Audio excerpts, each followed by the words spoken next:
Good evening, everyone. I'm Rick Simpson, and welcome to another episode of Darkcity Radio. And we're bringing out a great deal of truth about the cannabis hemp plant. But I would like people to understand more about the effects of this so-called getting high. Recently I've gone without good oil for quite some time, and just the other day, a friend of mine dropped in. He gave me a little bit of good oil, and of course I dove right into it. I took about a third of a gram first dose, and about an hour later, I sat down to write this little script I do for the Darkcity Radio in the beginning. So I wrote this script while under the effects of this oil. So I'm just going to read this, and you can make up your own mind, just how badly this affects you. All right. You may have to excuse me today, folks, but while writing this, I am suffering from the devastating effects of taking too much high-grade oil without allowing myself time to rebuild my tolerance. In other words, I am high because I just overdosed on the oil. Unlike some people who allow themselves to become all worked up over nothing because they ingested too much oil and do not understand its effects, I simply sit down and relax, and I must say, I do enjoy the ride. When I am what one would call high on this amazing medicine, it allows me to think clearly and has shown me that there is a simple path we can take to evolve into something better than we have been in the past. For the vast majority, the truth will be a very hard pill to swallow. But when one stops and begins to question our way of life, it is blatantly obvious that we are on the road to destruction. And this saddens me a great deal, because I know if we had the support of the people, we could diffuse this situation and resolve this in a rational manner. Although many do not like to admit it to themselves, I think for the most part, we all know that many governments are corrupted to the core, and that something must be done to call a halt to their activities, which in truth are affecting all mankind in a very negative way. It's not just the needless wars we allow these warmongers and profiteers to drag our young into that concerns me. But everywhere I look, all I see is corruption in every field of endeavor. Is the medical system about saving lives and healing people properly? For the most part, it seems this is hardly the case. Do you think our legal systems are run in a just and true manner? Or could it possibly be a dog and pony show perpetrated upon us by those who are in control, using a never-ending line of corrupted lawyers and judges? Look at the horror story companies like Monsanto have made of our precious food supply. Yet we all tend to waltz around as if there is nothing wrong and that those in authority will solve all the problems. Well, I hate to say it, folks, but it is those who are in authority that really are the problem.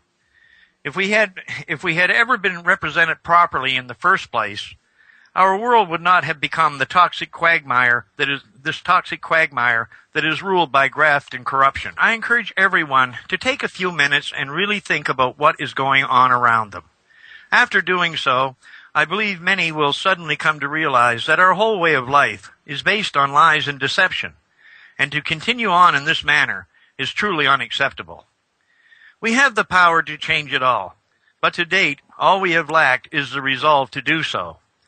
Now that our numbers are growing so rapidly and we are beginning to connect with each other, I think it's safe to say that in the very near future, we will see that our aims are met.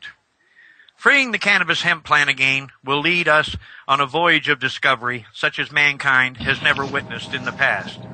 This plant is the key to our future, and it will allow us to ring in a whole new era of peace and prosperity for all. Now, that's the way a man writes when he's so-called stoned. Does anybody see a problem with that? And in reality, is what I'm saying not the truth? So I hope this changed, the public's perception somewhat, about this plant, in this manner, because I like to see people relax and understand the medicine. In the beginning, if you've never taken it before, it is going to make you feel a bit different, but it's not going to do any harm. So just relax and, like I said, enjoy the ride. And there is no better way that I know of on this earth to heal yourself. So if you want to start feeling better, cannabis hemp plant is the answer. Paul, could you give out the numbers and everything so people can call in and we can get underway here? Well, I certainly can. People are actually able to dial numbers and stuff. Sometimes they seem to have a bit of a difficulty with that, Rick, don't they? So anyway, please do call in. I'll give you the landline first. From outside the UK, you need to ring plus. If you can't find the plus, it's 0044-161-298-0298. If you're inside the UK, then it's a little bit simpler. It's 0161-298-0298. Alternatively, completely free of charge, and just let me remind you, if you are in Canada or America or in the UK, we can do some Europeans, but definitely all Canada, all America, ring us, we'll call you back, completely free of charge. It's just another little bit we can do here on the Dark City. So don't worry about the price of the call. Or you can also, as I say, Skype us, Bob's Backyard. Just drop me a message and I'll pull you in. You don't have to make me your friend. You don't have to add me to your contacts. You just need to send me a message and I'll pull you into the room. Now that would depend upon your settings on your Skype. You can go into our chat room. The chat room is at www.darkcityradio.com, and you can see a big yellow button. It says click here to enter chat. Click that and it'll open up another page, and the IRC channel you require through the website is #Bob's Backyard. You don't need to put an ID in. You can just make one up. You don't have to be registered there. Alternatively, again, through the chat room, if you already have an IRC client, then we are on AnonNet, and the channel name is #Bob's Backyard. Also, you can find us on Facebook, and pretty much just easily just search for Dark City Radio. And if you don't find us, then you use Dark City, because that's who we really are, Dark City Radio. There you go, Rick. Now, I don't know if we've got Rachel. I just pointed towards you, first towards Rachel, Rick, just because of her internet access, so don't know if she's there. Are you with us, Rachel? She's not. She just started bubbling on my screen. I'm sure she waits. I'm sure. So, Rick, I've had a few people this week requesting, and they've told me again they're gonna ring in today. Yeah, good. So whether they do or not, I am being a little bit cold at the moment. I'm saying to people, look, Rick's been here a while now. The amount of time it is running down, it's not going to last forever. Rick's going to start travelling, and this is what I'm telling people. And if they don't use this opportunity, not to complain later. You know, I see you're giving people a brilliant opportunity here, Rick, yourself. You're giving your time yet again to put this information out. If they've got anything, now is the time. It really is. Well, I think we've certainly given the system an ample opportunity here to debunk anything I'm saying. I mean, all they have to do is call in and reveal to us what is really going on. But strangely, they don't seem to be able to do that. So I think that should tell us all right there that I think what I've been telling the public is perfectly correct. And we do have to make the changes ourselves, because those in authority are not going to do it for us. You know, they've become too corrupted over the years, and they're too complacent with their wonderful way of life and all the respect that they have received. But in reality, these people do not deserve to be respected. They have done nothing but harm to humanity. And as long as we allow them to continue in this manner, that's what they'll continue to do. You know, it's a sad statement, but it is the brutal truth. And we're the ones, again, that have to make the change. But I know it'll happen. Definitely, mate. Definitely, it's coming. We felt it. We've had a few people. We're right at the top of a full moon, I think. Is it a moon or a lunar eclipse? We've had solar flares going off. It's happening everywhere. It's happening everywhere, isn't it? I don't really go for the beginning times or the end times. If we'd waited, Rick, well, I know you, if you waited for others, this information wouldn't be out there now. Go on, man. Well, I mean, that's really what scares me, Paul, because, I didn't, in 2003 when I started doing this, I didn't really think I was doing anything special. I just thought, like there's thousands of other people on this planet that produce these oils, but mostly I guess for smoking. But, I thought that somewhere along the line somebody must have stumbled onto the truth about this other than myself. And in truth, many in the past have, but by hook or crook, they were kept quiet about it. And, but in my case, there was no keeping me quiet. I seen the wonder of this medicine, and I just felt that, when the authorities wouldn't react and do what was proper, then all I could really do was take my case to the public, put it in the court of public opinion. That's what matters anyway. And, so that's what we did, and now the public, or so many out there, have actually taken the bull by the horns and made their own medicines and, have produced cures that are just unbelievable. So there's no question that what I've been saying is the absolute truth. And this plant really is the answer to solve all our problems. It'll give us employment, it'll give us good health, it'll give us, free us from starvation. It's just endless. And like houses, fuel, building materials, it just goes on and on and on. And I see things like in the U.S. now, they're talking a great deal about the infrastructure is collapsing. Like their bridges and things of that nature that were built like 30, 40, 50 years ago are now in a bad state of disrepair. And of course, steel rusts, we all know that, and stress cracks and all the other problems associated with steel. But, if we had been using our heads back when these bridges were built, we could have been building them with beams made of hemp fiber that would have lasted forever. There's no rust, there's no problem. It's 10 times stronger than steel, for God's sakes.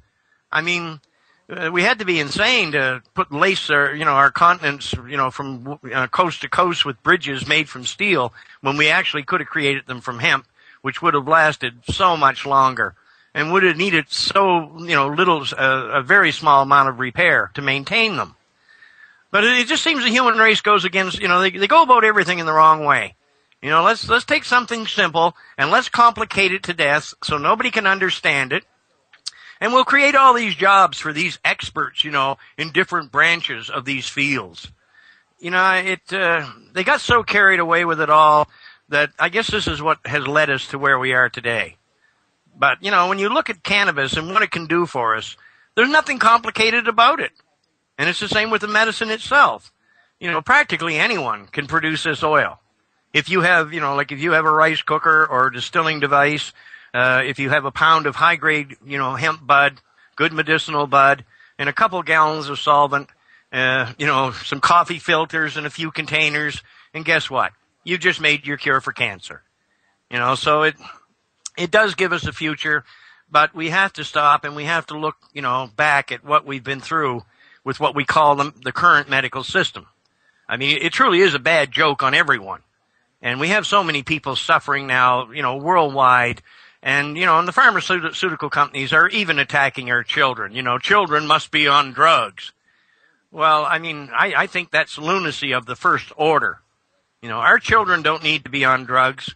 And if you do think that, they're overactive or something and you want to slow them down a little bit, just simply give them a little bit of oil. At least then they're not being harmed. And there's no consequences to pay in the future. But when you dump a child full of chemicals, we have no idea what the results. Maybe we could have more Columbine shooters, because that's probably what would happen. And also, these children are exposed to drugs at a very early age. As they become older, they're many times more susceptible to become drug addicts, of course, because the medical system has had them addicted from the time they were children. Pretty soon they're on the painkillers and all the rest of it. And then, and then the doctor looks at them one day and says, you're a drug addict and I can no longer supply your needs. Well, it was the doctor that made them the damn drug addict. It's so pathetic. And then people have to go to the street to get what they require and all this. But, but with the oil, we're offering everyone a simple solution. There's no substance that I know of that is better for getting people off these harmful substances. We're taking people off morphine, OxyContin, and all these terrible, prescription medications in no time, with little side effects. The oil replaces its use, but it does it in a harmless way. So we could basically break all. Okay. I'm sorry, folks, but it seems that the Skype gods are against us today. But what I was saying about the medicine, if we simply give this medicine the opportunity to help us, it will do so in such a dramatic way. We can literally save ourselves and save the planet. So I think it's really our responsibility to get together and make this come about as quickly as possible. And let's get those kids out of these hospitals. Yeah, I just want to add something, roll back to what you said before, Rick, just a little bit of irony that creeps into my head. When you were saying about the drugs and how it solves drug addictions and things. At current times, at the moment, if you get caught with taking cannabis, you're probably going to get fined, maybe imprisoned. If you get caught taking heroin, the government will actually provide you with methadone. What's all that about? Isn't that nice of them? Well, methadone is just as dangerous, if not more so, than heroin, for God's sakes. I met a young man that lived near me. He committed suicide about 4 years ago under the effects of methadone. They're not offering any answers. With the use of hemp oil, here's the answer. And it will help them, and it will break their addictions, and these people can come back to normal. Because it scares me today, because we have so many generations, today, like people in their 20s, 30s, 40s, and even into their 50s, that all they've ever done is take pills, but they took more and more of them. And from what I'm seeing, it's affecting their thinking, that together with all the other poisons that we're exposed to, it's affecting their thinking. And I just think that people are being dumbed down in a very dramatic way.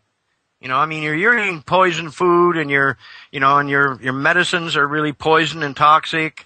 And when you start looking at everything around you, it can cause a great deal of grief with our thinking processes. So hemp is the answer, because it really does help people think a lot more clearly about their surroundings and what they can do to improve things. And it brings that unity in. And this is what we lack right now. There's no unity on this planet. But surely to God, we can get together and unify behind something as important as this. Because it is our future. And it can provide, a living for all of us. It's the ultimate answer. And it's just the beginning. We'll be stepping into an age where free energy and so many things that have been denied to us will become a reality. And then, the world will change so dramatically that I don't think in 10 years, I don't think people would even believe the world that we're currently inhabiting. So it's all for the better, and it's all positive. And yes, the rich are going to lose control, and the governments are going to lose control. But we can replace these people with individuals that we can put our trust in. For far too long, we've put up with all this corruption. And it's like an everyday part of life now. We all know it. It goes on all around us, but, well, that's okay because that's the way things are. No, that's the way things are because we've allowed it to become that way. And that is what is ruining, our future. So all we have to do is get back to reality, and the hemp plant is the key to that reality. We've been joined by Cylon. No, we've met up a few times with Cylon before. He's another doer, Rick. But anyway, are you there, Cylon? Yes, I'm here. Oh, you're very loud. Sorry. Yeah, I'd just like to tell Rick about my son who got caught growing a couple of years ago now. And they basically obviously took him to court, and it took a year to actually get to Crown Court because we wanted it to be seen by a jury. And he was charged initially with growing, and then as it got closer to the case, they also added on with intent to supply. He didn't have a solicitor representing him. He represented himself, and he went in basically saying he was growing it to grow the oil, to make the oil.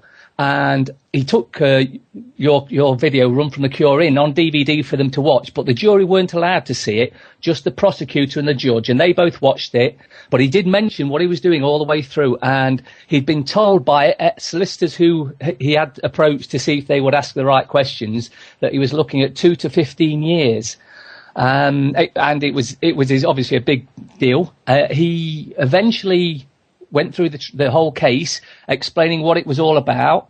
And in the end, the jury actually found him not guilty of intent to supply, but guilty of growing, which, you know, he was always going to get done. And he got a 9 months jail term, suspended for 2 years, and a 12-month supervision order. So he effectively walked free from court for saying he was growing it to make the oil, which he has done. And God. On the steps, there was actually a lad that was there, and he came up and says, "Did I hear that right? You went to court for marijuana and you walked away?" And we said yes. And he says, "Well, that's absolutely unbelievable, because I got caught with 6 cuttings and got 8 months in prison for it." But it's all down to obviously saying why he was growing it to make the oil. And I can confirm that the oil does work. I know several that have come back from life-threatening situations due to it. Oh, yes. You know, but the irony I find here is, you know, they found him guilty of growing a God-given plant that no one ever had the right to deny anyone else from growing. You know, these laws and everything that they're following, they're corrupted to the core, for God's sakes. You know, it just defies all rational common sense. You know, the first thing you got to do when you have a law is you got to show the harm. You know, that if you don't put a law in place, there's going to be a great deal of harm caused. Well, I would like somebody to show me the harm in growing hemp.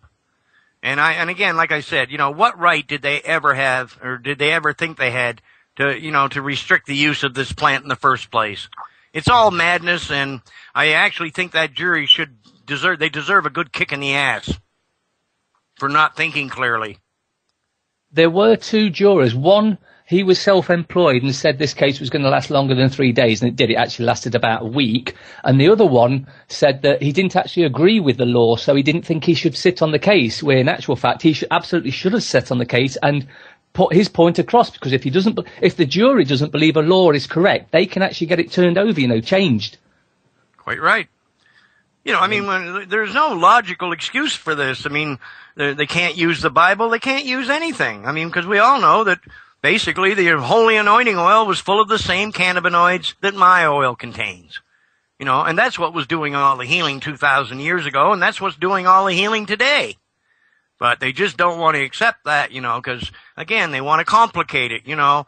And, I mean, recently I did that conference, and I was really disappointed with the way many of these so-called experts behaved. You know, to me, there's only one way to produce a medicine, and that's to produce it in its purest form. And then if you want to cut it back with some other substance, I guess that's up to you. But I really see no need to do that in most cases. But what they're expounding is to make lower grade medicines, you know, juice the plant, or make oil from cuttings and shake, you know, that are only going to be 50% THC or something like that. And they're basically sending the message to the public that this is okay. And it's not. Because, I mean, for some, medicines like this will heal some. There's no question about it. But there will be many people who will go and follow these methods that are, you know, in desperate need because their life is, you know, is being threatened. And they will find that these medicines are just not potent enough to bring them back. You know, it's like I said, I don't cry this all the time for no reason. When it comes to medicine, you do need the best, especially when you're suffering from cancer or some of these other horrible, incurable illnesses. You know, there's no joking around here. You know, their life is in the balance. So I just hope that, you know, the public is getting my message about this. And, you know, and there are a lot of people out there today on this planet, those thousands of lights that Paul was talking about in the last show, you know, that are shining now, and they are producing high-grade oils, and they are helping vast numbers around them.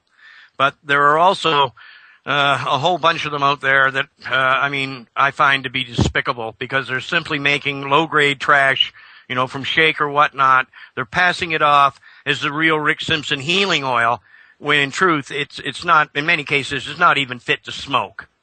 You know, but people don't know this. This is the problem. You know, it's like buyer beware, because, you know, if you don't have any experience around the oils, like I have, then you really don't know good from bad. But I mean, I can tell a good oil almost instantly. Because I mean, all I have to do is take a good oil and put a little bit on a cigarette paper, put a little bit of tobacco with it, and if I'm not coughing and gagging and tears running out of my eyes within 2 puffs, then it's not good oil. This oil, I mean, it's an expectorant, so it makes your nose run, it makes your eyes water, and it makes you cough up, any trash that's in your lungs. And the more potent the oil is, the more quickly it will do that. I've seen some oils, many oils actually, the first puff, and it would do that to you. So these are the type of oils that people need to be using to heal themselves. And again, realize that this is not about getting high. This is simply about getting healed. Sadly, I've met one of the guys that's actually in it for money. He because he knows that I talk about some of the many healing things that are beneficial to us that are natural out there. He actually came to me and he said, he makes this oil, and he gave me some in like a little peat dropper thing, a little eyeglass type thing, and straight away I could see it was fake. For a start, it was sloshing about in the bottle. Oh yes, that's a fake. I'm sure that I've seen your oil and I've seen some of the oil as well, and I know it's a lot thicker than that. But he was, and I actually felt terrible about him because he was charging £395 and calling it a cure for cancer. When I tasted it, and it is absolutely nothing like what it should have been. I don't doubt that a bit, and that's the reason I find what these people are doing to be so appalling. They just don't give a damn. I mean, here's a dying patient in front of them. So what do? They go out and make medicine from trash, try to tell the patient that it's the Rick Simpson oil when it's 1,000 miles away from being the Rick Simpson oil. And the poor patient takes it and dies. But they feel no responsibility. It's like I said, these people in many cases, as far as I'm concerned, they're no better than the damn oncologists, who have a very good track record at killing us too. And that statement I've made so many times about oncologists, I mean, where it's been proven that over 80% of them will not take their own treatments, but yet they give them to us, that should tell everyone on this planet something. This is not about healing, it's about money. And these people are literally killing you for a big paycheck. It's that simple. And yet we're all supposed to respect these doctors because they're like gods, and they know so much about healing. Well, the vast majority of doctors I met couldn't heal a pimple. So I have a very, very low opinion of the medical system. Just a couple of points for you. Just to let the Rick know, because I don't think you know, and the listeners know, Cylon is from a brilliant website. He does some brilliant work at Get Out of Debt Free. I always want to say Get Out of Jail Free, Cylon. So look up his website, Get Out of Debt Free. Is it .com? Is it .co.uk? .org. .org. Thanks, man. Get that bit right. Getoutofdebtfree.org. He does some brilliant work, and he saved a lot of people's bacon. Really has. Or saved them from the bacon. Whichever way you want to look at that. But I did want to put a little point in there for you guys about Colin Davis versus Stockport Crown Court. This is a UK case again. Colin Davis was growing cannabis, in possession of cannabis, and also supplying cannabis. Colin admitted all three charges on medical grounds. He had numerous people turn up at court. They did actually hear a few of the witnesses. The judge decided he didn't need to hear any more.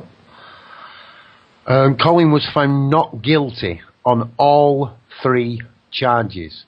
You were very right, Cylon, about the change in law, that when the jury can change the law. Is it a new precedent, a precedent in law? Yeah, if they reject the law, it has to go back to Parliament for them to have a look at it and decide whether it should be rejected or not. Right. Well, it's there. It is there. It did happen in court, and he did win on medical grounds, and that he could grow on medical grounds. He was found not guilty. Okay, he didn't say he wasn't doing it. He admitted doing it. It went to Crown Court, and he was found not guilty. Now, there's a bit of a spin on this because Colin eventually got locked up and he's in prison, but that was for the importation of cannabis into Britain, not for the right. Now, also, this goes on a little bit further. Another gentleman named called Stephen Perry, or was it Richard Perry? Richard Perry. My memory's terrible. Richard Perry. Now, Richard Perry used the defence of medical necessity. And the analogy here is, you're walking on your own early one morning, you're at a lake side, or what we call a pond here in Manchester. We don't have lakes. So you'd have a lakeside, and you see a man drowning. There's a little motorboat there. The keys are in it. You jump in. You start up the motorboat. You go and rescue the man. You pull him on board. The owner, well, he comes and he sees somebody driving away in his boat. He goes and gets the police. And when you return to the shore, you are arrested for stealing his boat. Now, that is what they call a necessity. You actually saved the man's life. You weren't stealing the boat. That is a necessity. Stephen used the medical necessity is if you had no choice, basically. You have no choice. The only choice that is available is prescription drugs with horrendous side effects, to wait for the government to get sensible and change the law, or to die.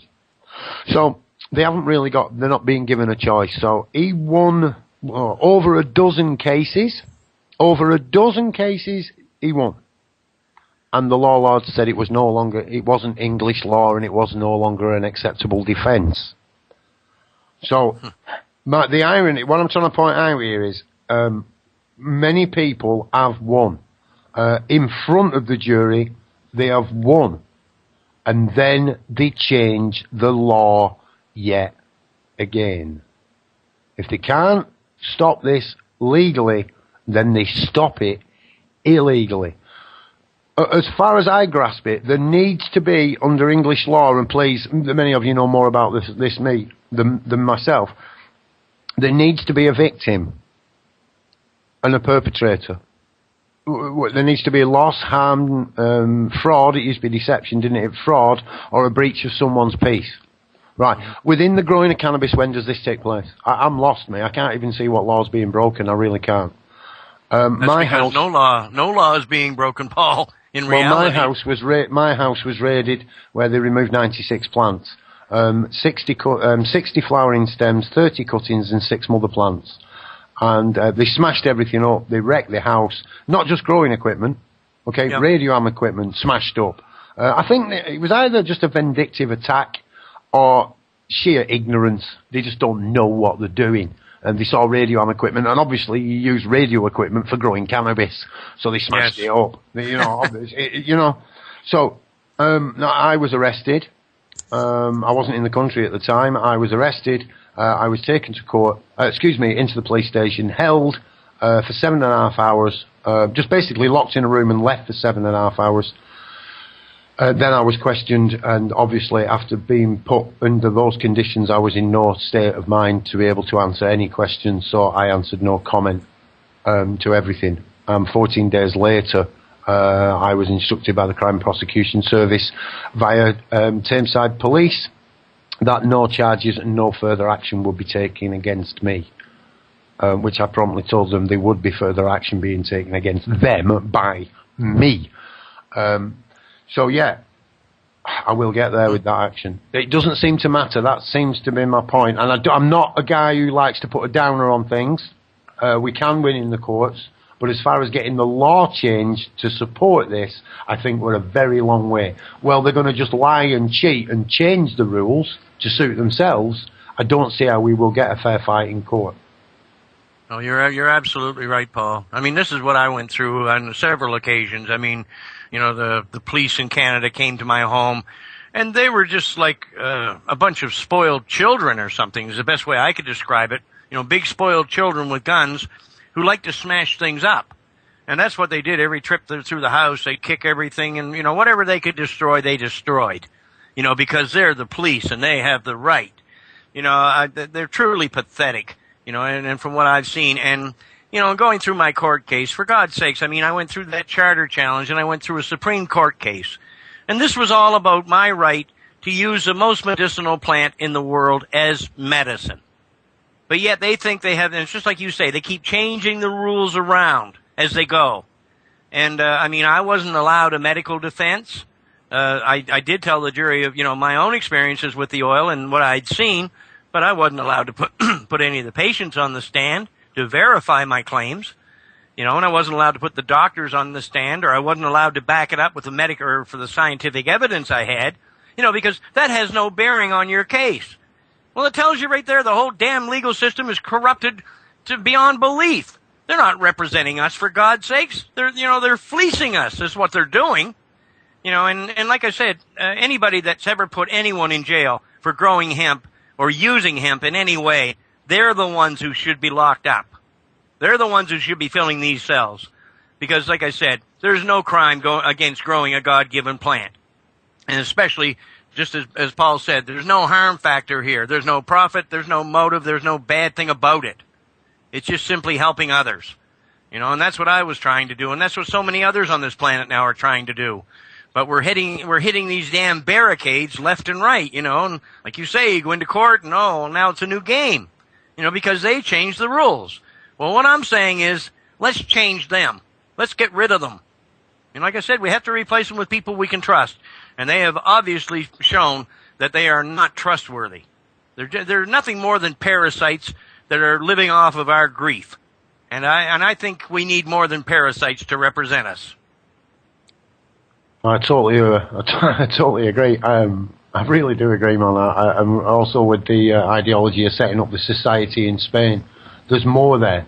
Definitely, as a European citizen, what we can and cannot do. As a European citizen registered in a European country, for this as your medicine, and then being able to produce your own in a European country, surely you should be able to carry your own property and goods back into the UK without getting prosecuted. So I'm going to give that a go. I'm going to go out of the UK and try and get arrested for coming back in with cannabis. I have tried this on several occasions, and the customs people seem to run away and leave me alone. Quite a funny case at Liverpool Airport. But I will share that. I'll share that again. But it did involve me running around chasing a custom man, telling him I had cannabis in my pocket, and him running away from it. It was quite funny. But we have been joined by who we call Rambo. He's a countryman of yours, Rick. So right, okay. No, never mind. Never mind. Be back. Anyway, it's one of them, isn't it? It's the full moon. It's the full moon. I'm going to put my finger at the full moon anyway. Well, I'm always interested in hearing what Barry and his friends have to say, because it's like I said, here in Canada, the hot spot for cannabis is on the other side of the Rocky Mountains in British Columbia. And the people out there are much more liberal-minded, and because they have a much better understanding of this plant than most people in other provinces do. And so I'm happy to see that good things are happening out there. And I think the work that Barry and all his friends are doing is truly exciting, and it's going to change Canada in a very short time. I can't disagree. It does seem to be going almost viral, doesn't it? I mean, somebody did say that. Rick Simpson on the Darkcity, what was it? Rick Simpson on Darkcity Radio is now a virus on the internet. Apparently it keeps popping up everywhere, Rick. Either yourselves or the Darkcity. And there is that kinship we have here. And I want everyone to know that. This is not just about supporting Rick and his cause, but bringing people together to be the cause. We've dropped this name movement. Because it isn't going anywhere. So, it really is. I just want to employ everyone to get involved with us in any way. We are working on a few ideas. If you are a grower out there, and you want to contribute towards the irony, and you want to change the ridiculous irony of the situation we are in, we are looking for, we need €16,000 to start, and then approximately €10,000 after that. Now, there's a bigger project. There's a much bigger project, and we haven't even begun to price that yet. That will involve the construction of a building and the full construction of the agricultural needs that Rick would need, or the people who are there would need to actually produce an abundance of this legally, without or lawfully. I'm not quite sure at the beginning. So that's where we're aiming at. Now, the irony of this ridiculous situation, and why I'm making a point out of this, is that so far, out of the €16,000, Rick's done, I think, 18 or 19 shows with us, which works out, at 2 hours a show, we're easy maths. We're getting on towards 40 hours of airtime that Rick's given. So that's a full week's work in any country. And so far, we've managed to raise slightly less. No, actually, I'll tell the truth. Donations sent to Darkcity at the moment for Rick Simpson stand at 0. We have actually been donated in the time Rick's been on, just short of €50. And myself and the rest of the crew are putting all donations at this time towards getting that off the ground and running it. Obviously, it costs a damn sight lot more than €50 a month to run Darkcity Radio, which we've always managed to sort out. But at this time, we either do it or we're off. This is important. It needs to be done. So if you are out there, start the process. We're working with all the process now. It has begun. We've had Callie and Prajna looking at setting up trusts so we can move our assets into those trusts and start to generate income from that. So do what you can, folks. Do it. Like I say, Rick, it's not always about the money. I know a lot of people haven't got money to give directly. But yeah, whatever you can do. I've had people saying they're going to do car boot sales to raise some money, Rick. I'm going to give some of my stuff to that to raise some cash. I've got some stuff that needs car booting, jumble sales, even sponsored walks and so forth. So it's, yeah, we need to get the ball rolling on it. It's not all about money. We're getting callers lining up here for you, Rick. Oh, good. Yeah, we have got a caller just coming in, ending in 202. Could we take that caller first? Oh, that must be me. That is you, yes. Could you introduce yourself? You're on Darkcity Radio live with Rick Simpson. Hello, everyone. My question is, my name's Jenny, by the way. My question is, my cousin has had the symptoms of... Can you hear me? Yeah, you were coming through loud and clear, but... Oh, right. Okay. Can you hear me now? Yes. She's had the symptoms, some funny symptoms, like her voice started going funny, and she couldn't grasp with her hand, and she had trouble swallowing. Well, in a nutshell, she went for some tests the other week, and they said it could possibly be motor neuron syndrome. Yes. And I've been doing so much research, and that's how I come across you, and I've had lots of help from another girl I've met via searching in America, and she'd been urging me to call into this show, so I'm calling in. And I just wondered if you've had anyone go on the old... She's still walking, she can still use her hands, she can still talk. I just thought if we could catch it early, we could maybe stop it progressing with the oil. Yes, that's exactly the idea. Stop the condition right in its tracks. And we've had wonderful successes. As long as you can lay your hands on good quality material to produce the medicine from, this is truly the answer. I mean, we're treating stroke victims, all kinds of neurological disorders. I mean, with such success, it's just amazing. So I think that the condition this person is in could be reversed very, very rapidly. It's just a matter of getting her on the oil. Something that I read on your site was very interesting. It was about the pineal gland and the melatonin. Yes. Then I looked up melatonin and the pineal gland, and it said that a lack of melatonin can cause these neurosymptoms. So I thought, well, that's interesting, because if we get lots of melatonin produced, that would be good.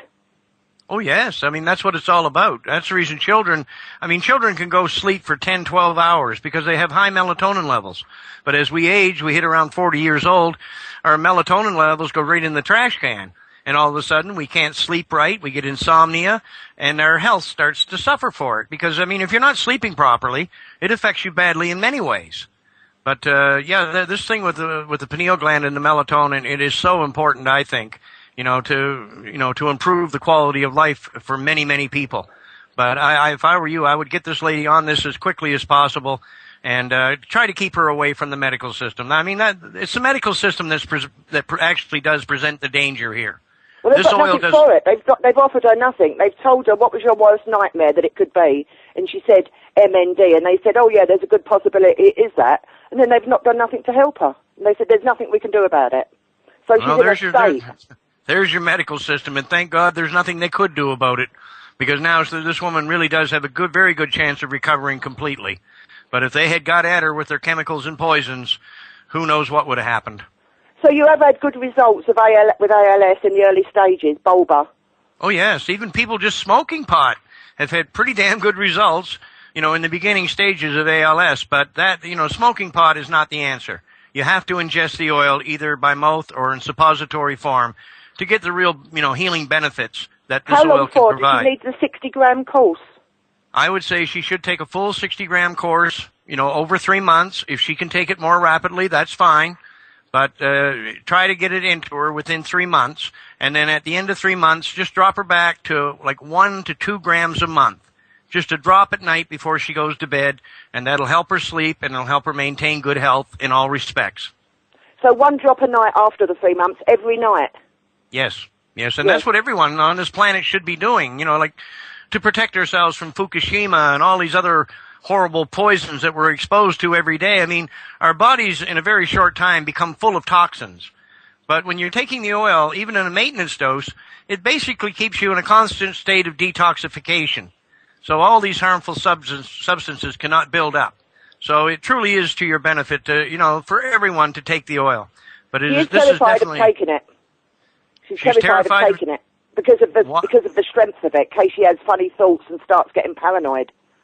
Well, the effects of different oils vary a great deal from strain to strain. I mean, some effects, some people do experience paranoia and whatnot. But if they go into it slowly and follow my dosage instructions, most people have very, very little trouble because you're starting off with minuscule doses. And then every 4 days you're increasing to build up the body's tolerance. And, I like to see people stay in their comfort zone when they're on this medication. But in reality, for people that are really in life-threatening situations, the faster they can get this oil in them, the better to reverse the condition. So there's nothing to fear here. To tell this woman, nobody has ever died from the use of this medicine. I overdose on this substance myself on quite a regular basis. And I do it on purpose because the effects are nothing to fear, in any way, shape, or form. So this is the safest medicine on the planet. No one has ever died from its effects, and there is no better medicine that would help this woman in her current situation. Well, my dad's 81 and he's itching to get on it. He's got a heart condition and diabetes, and I can hardly stop him. He said, I want some. He really wants to get on it. Well, I don't blame him, and I think you'll find it'll work miracles for him. But I always insist that people realize, if you're taking blood pressure medication or insulin, you have to keep checking your blood sugar, and you have to keep checking your blood pressure. Because you'll find, in most cases, very quickly that you will no longer need blood pressure medication. The oil brings your blood pressure down to what it should be. And it's the same thing with the insulin. As the oil starts having its effects, your need for insulin will continue to drop. And in many cases, it goes to the point where you no longer need insulin at all. That's what he really wants, is to get rid of the diabetes symptoms. He's on many medications for his heart, and I would be nervous to tell him to stop them, like warfarin and a few others. He's on blood thinners, yeah. No, I know what you're saying, but, I've had many patients that actually come right off their heart medications. I'm not a doctor, and I can't tell them to do this, but they just actually went out and did it on their own because, we found the oil rejuvenates vital organs. And we found that basically I think practically all pharmaceuticals are unnecessary. I've seen people that were taking 30 pills within a day, within a month. The only thing they're taking is the oil. And they've had, they had wonderful results with it. So that would be brilliant if I could sort my dad out as well. He is 81 and he's very proactive and he's very keen to start anything that will help his health. Well, this would certainly help him. There's no question about that. And who wants to be a diabetic? And when you look at all the other horrors that disease causes, like the bad circulation, nerve damage, and all of these problems, the oil works to rectify that too. So he would start off with tiny, not even a grain of rice, much less than that. About a piece of short-grained rice is about 1/4 of an inch long. What I suggest for most people in the beginning is as a dose about half that amount. So about 1/8 of an inch squeezed out of the tube, which actually would equal maybe 1/4 of a drop. Just a little tiny speck of this. And then take it, in the morning, mid-afternoon, about an hour before bed. Do that for 4 days at that dosage, and then try to give them double the dose if possible. Try to give them more and see how it affects them.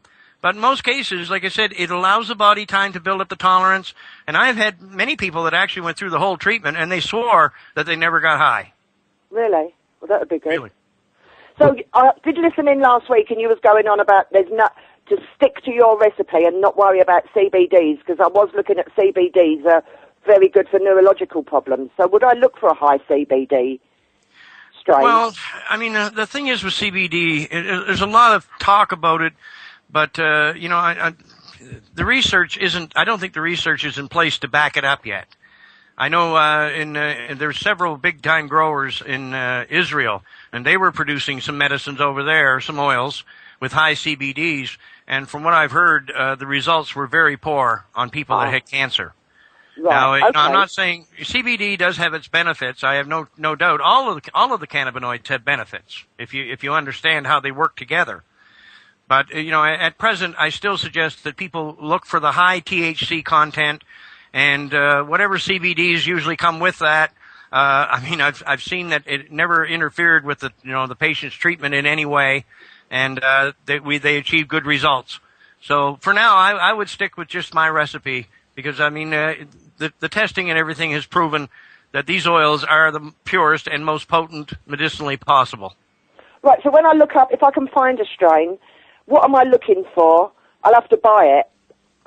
What kind of THC am I looking for? Well, you're looking for a strong indica variety of 20% THC or more.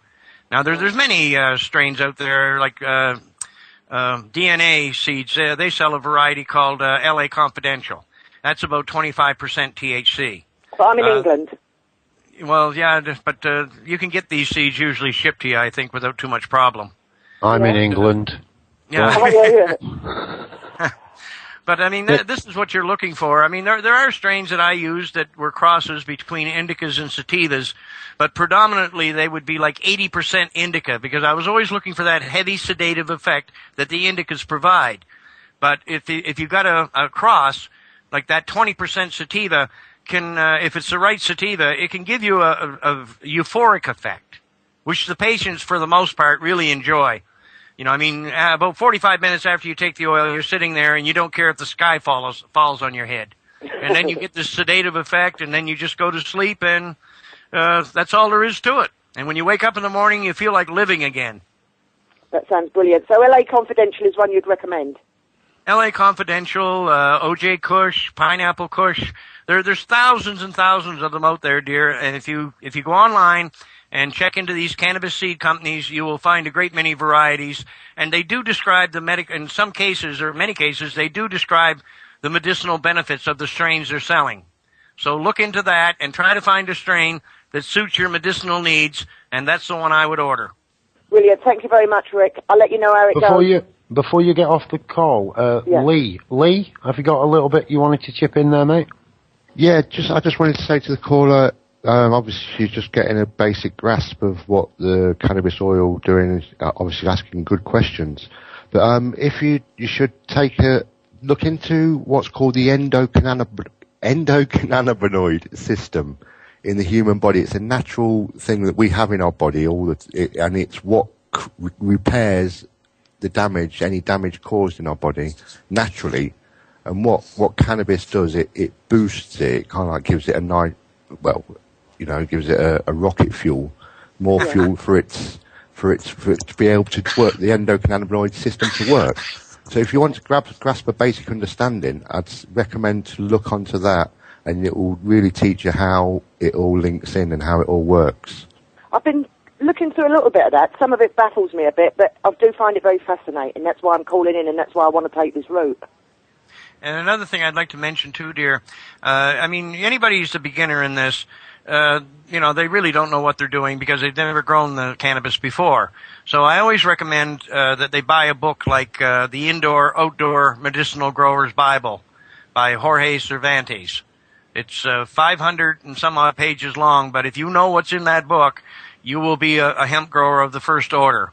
And there are also many other books out there by Ed Rosenthal and people like that are very, very helpful, to beginners, when they get into this field. But, it never hurts to educate yourself. And you can also contact myself here at Darkcity Radio on this number when we're not on air, and I'll give you any advice and help that you. That'd be brilliant. What is your name? I'm Bob. You can call me Bob or Paul. Two very different names. So if I call on that number when you're not on air, but there's lots of other radio stations as well, aren't there? There are lots of other radio stations, yes, but there is only what's a one. good time to call in when you're not on air? Where you're, anytime, what country? I think you're in the UK, you said. Yeah, I'm in England. So, yeah, anytime during the day, up to about 6 o'clock in the evening. Right, I'll do that. Yeah? Yeah, thank you very much, Bob Paul. You're quite welcome indeed. You're quite welcome. Thank you very much, all of you. You're welcome, dear. Bye-bye. Bye-bye. Would you like to take a break, Rick? And then I do think we have Rambo and Barry there for you. Yeah, okay, a break wouldn't hurt. Okay, Mum. I'm going to. All right, brother. This is a public health announcement. Cannabis cures cancer.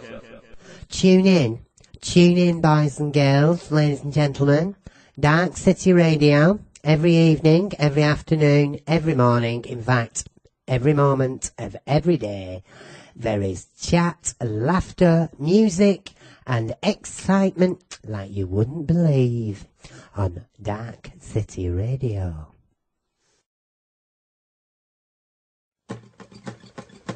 I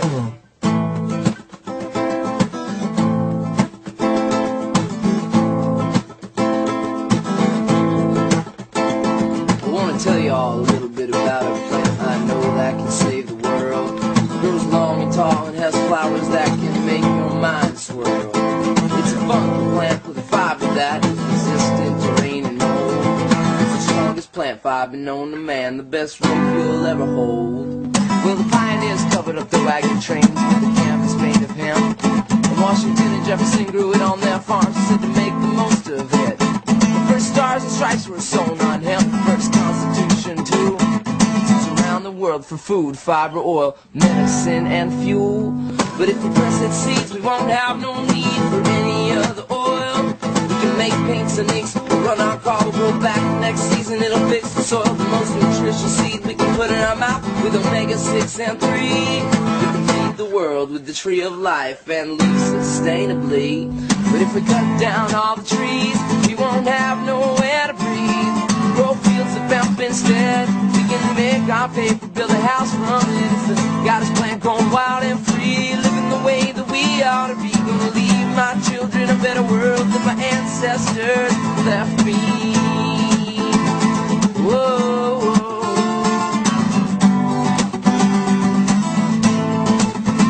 La, la, la, la, la, la. Whoa.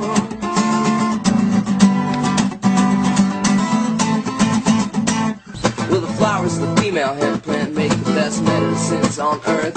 Helps cancer and AIDS patients eat their food. Helps those with depression overcome the blues. Glaucoma, epilepsy, nausea, insomnia, stress, neurosis, psychosis, pain, PMS. All the studies have been done and all the doctors agree that they can't make money off this plant, you see, because it's free. It grows from a seed, wild and free, like we ought to be. You know, the future is growing out our own backyards. And if we cut down all the trees, we won't have nowhere to breathe. Grow fields of hemp instead. Make our paper, build a house from it. It's a goddess plant growing wild and free, living the way that we ought to be. Gonna leave my children a better world than my ancestors left me. La la la la la la la la.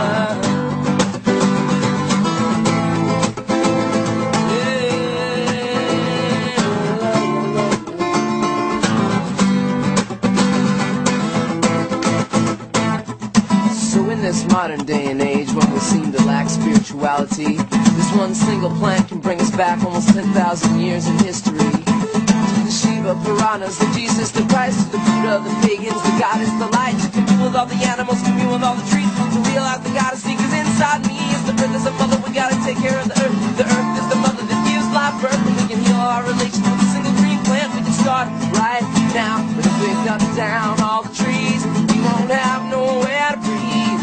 Grow fields of hemp instead. We can make our paper, build a house from it. It's the goddess plant growing wild and free, living the way that we ought to be. Gonna leave my children a better world than my ancestors left me. Whoa.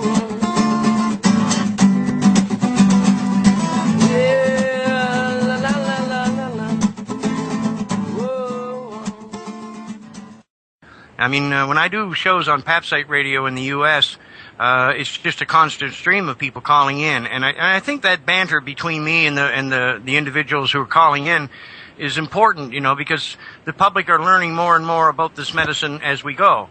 So I'm encouraging anyone out there, if you have questions about this in any way, just call in, and I'll be happy to answer them. I guess Barry's with us now. Hello, yes, this is Budwise.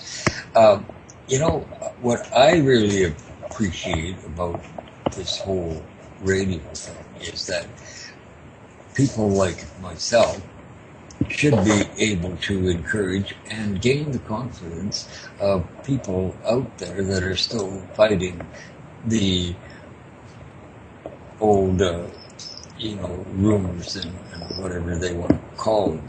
Now, yes, I have brain damage, and you can tell that by the sound of my voice.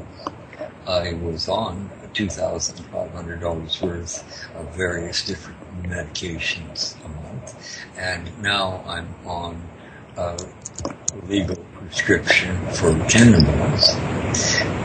And another part of this thing that we forget about is the seeds from the hemp plant itself. Now, the cannabinoids can do their thing for us and search out the cannabis cells and so on. We're having a little trouble hearing you, brother. So I can't hear a thing. Yeah, you've gone very quiet. Okay. If we ingest the hemp hearts as well to keep our bodies properly with proper nutrition, and use the oils as well at the same time, then I'm sure that we will have far greater results, because I know in my body I had a serious problem after my accident, and my body started to shut down. And when I started ingesting the hemp parts, I am gaining weight, my energy is coming back, and but this is real. I'm living this as we speak. I'm glad you brought all this up, because that is a very important point, and I always push the use of these highly nutritional foods, and actually I think hemp hearts are my favorite food. They're delicious, and there's nothing better for you. And in conjunction with taking the oil internally, I think it would do nothing but benefit. Can I make a little suggestion here, guys? Can anyone hear me? Yes, you're coming in, Chris. Go ahead. Oh, hi there. Sorry, I didn't even know if I was connected. Yes, go ahead. I hope you're all well, by the way. I'd like to just chip in with a little suggestion. Was it Rambo that was talking there? Hello? Yeah, Budwise. Yeah, so, I was just checking that people can hear go me. ahead. Yeah, sure. There's, I have a or something that you may or may not have tried, which is to place about a cup or two of hemp seeds inside a blender with a similar amount of water, put on fast spin until everything has been churned to a mush, and add a little bit more water. Keep adding a little bit more. I try to encourage people to put filtered water instead of just, the toxic tap water that we seem to get in most places. But keep adding some water into the top of the blender as the machine's going, and you got it full of seeds. And once the water gets to the top and you switch the blender off, you should find that all the shells fall to the bottom. And then you can just take this thick white cream off the top and pour that into a jar.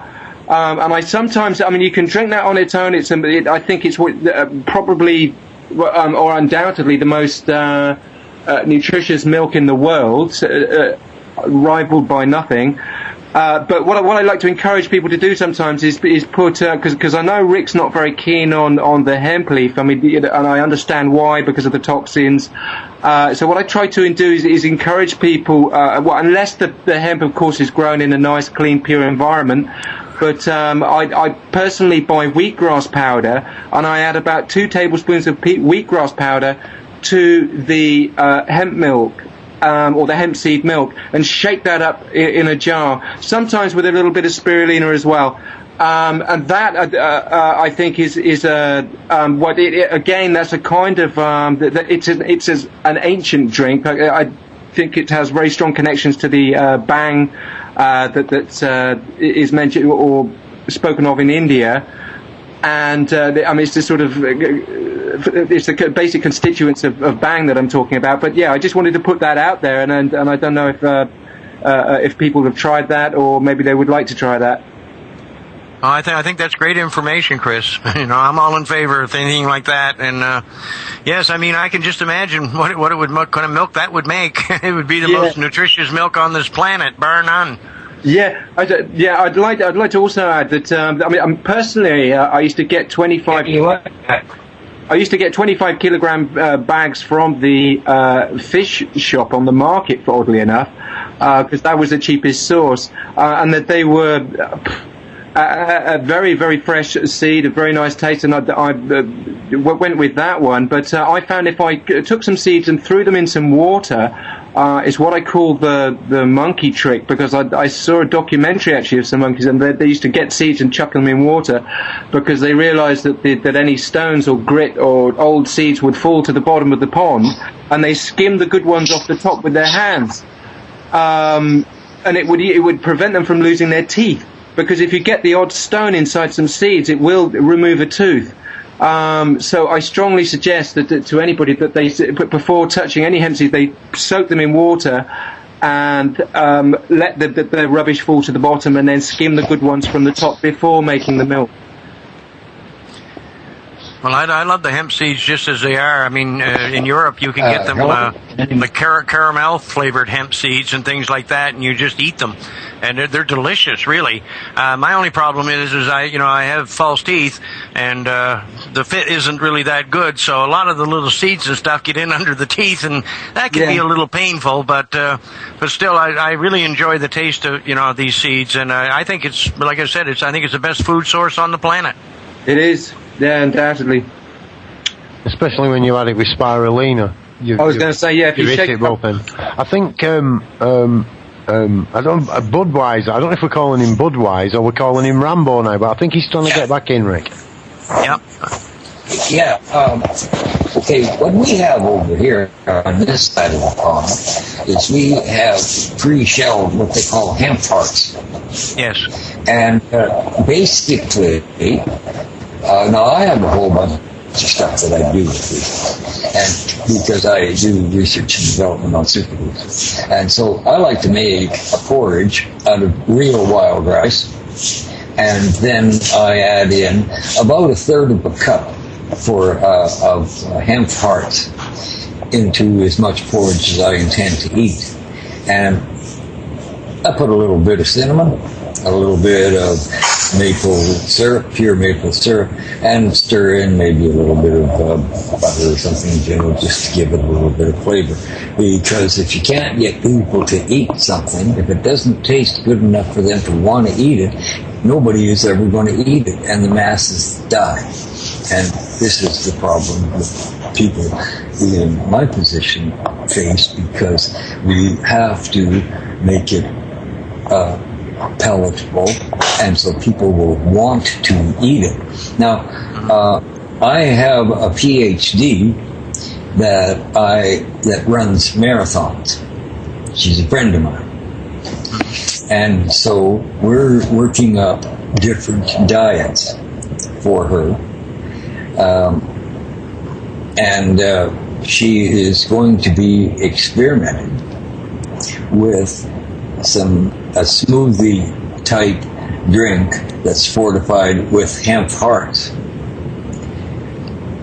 throughout the marathon as her energy source. Now, this is just an experimental stage so far, so I can't give you any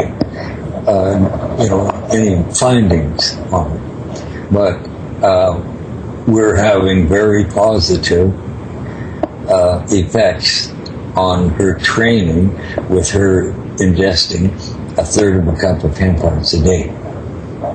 Well, that doesn't surprise me at all. I mean, I've eaten hemp hearts many times in Europe, and that energy effect is definitely there. You know, you do receive a great deal of benefit from eating hemp hearts. There's no question. So I think what this lady is doing is very interesting, and and I'm always encouraging the use of natural sweeteners. Now we haven't mentioned natural honey on this show, and I think that's important because I replaced my use of sugar years ago with natural honey, and I'm not talking about that pasteurized garbage you buy in the grocery store. I went to a friend of mine. He actually is a honey producer, and I used to get out and buy 30-pound tubs from him. And once I started using natural honey instead of sugar, I would never go back to sugar, never even think about it. You know, like white sugar, it's all harmful in the end. But these natural sweeteners like maple syrup, natural honey, these are all of great benefit, to our bodies. So I think you're giving us some very good information, brother. You can even fertilize the plant itself with maple syrup. I know, I've done it. I'm going to put Barry on, and you guys all have a good day. Okay, brother. It was a pleasure talking to you. Yeah, so I don't know if you're aware, Rick, but Rambo or Budweiser, whatever we're calling him now, the man with two names from Canada, he a couple of years back, he had a 140-mile-an-hour impact. In an automobile accident. He was on a motorcycle, so I don't know what the speeds, but two vehicles colliding, 140 miles an hour impact speed is one hell of a speed, isn't it? That man didn't have any trouble making sense. So I don't think it scattered his brain too badly. No, well, he did have, by his own admission, he has still got brain damage and through the accident. Well, what grows new brain cells in the hippocampus? Would that be hemp oil? He now takes no other medication. He's took I think it was over $20,000 worth of medication. He's a real Rambo. He is a real Rambo, but didn't hurt anybody, and so great character and great information. There's so many interesting stories, Paul. I've had so many people come at me, thousands of them. And some of the stories are just so compelling, the benefits that they received. It's just unbelievable. But, with my experience around this medicine, I don't have any trouble believing it because I've seen what this can, what this substance can do. But, this is the problem with so many people, just take in this man's position. Anybody else, well, they would be, if they're still alive at all, they would be Zulu'd so badly on chemicals, they wouldn't know where they're at. This man, it sounds to me as if he's making a recovery. And if he stays on that oil, I think it's going to go a long way towards bringing him back to a state of good health. It's everywhere, isn't it? We've got to get it everywhere, Rick. I keep having that little vision of what we are capable of doing. I really do. I know we're getting supported from others at this time over in the Pal Talk. I want to thank people in Pal Talk for streaming us over there. I met some I have a chat protocol, a voice chat protocol program. So I just wanted to say hello to those people out there and thanking them for getting the word out, and also to Winnie over in central Manchester. I know they're great supporters. They have tried to ring in the show. I don't know what's actually going there, so they're there. And I do believe Winnie's actually in the chat room currently, so they're probably listening to us. Again, Rick, I'm oblivious to why things haven't moved. The only explanation I can have, this is quite explosive information to a lot of people who have never come across it. Yes. It doesn't just expose this farce what's been going on regarding cannabis and the medical industry. I'm not against conventional medicine. I think in its right place, it's wonderful stuff. I look at preventative medicine rather than causation medicine, if you like, when the medicine is more dangerous than the actual disease, if you like, or illness. Well, it's as I said, Paul. I mean, I agree with medicines that follow the Hippocratic Oath, and if doctors would simply begin doing the same, then we would see a whole new day in medicine. But I mean, the chemicals and poisons, they got to go. That's all there is to it. There is no benefit to these substances. Yeah, I mean, they can get you addicted. They might dull your pain. They might do a few things like that. But, you know, the side effects of these medications themselves actually should prohibit their use. I mean, the danger is evident, and I just don't understand. I know it's the apathy of the people because they've been brainwashed into believing that they can trust the medical system, but the bottom line is, it's so obvious that we cannot. Yeah, well, I don't. When I go around in the Darkcity dungeon, you know, cleaning up, because somebody has to clean up in the dungeon, Rick, in the Darkcity, and when I go around with my big wheelbarrow, you know, collecting all the trash, you're quite right. I do load up all the pharmaceutical industries right next to the bankers, the politicians, the prophets and vicars and priests and mullahs. So they're the first to go out of the trash with the Darkcity. They really are. But again, it's not a permanent thing. It's so that they can actually Google it some more, remove their collective ignorance, because the collective consciousness will thank them for removing their ignorance later. We all will. I do feel it is a lot about, this blows a lot open, Rick. I've spoke to a few people, and the consequences of what we're actually speaking of.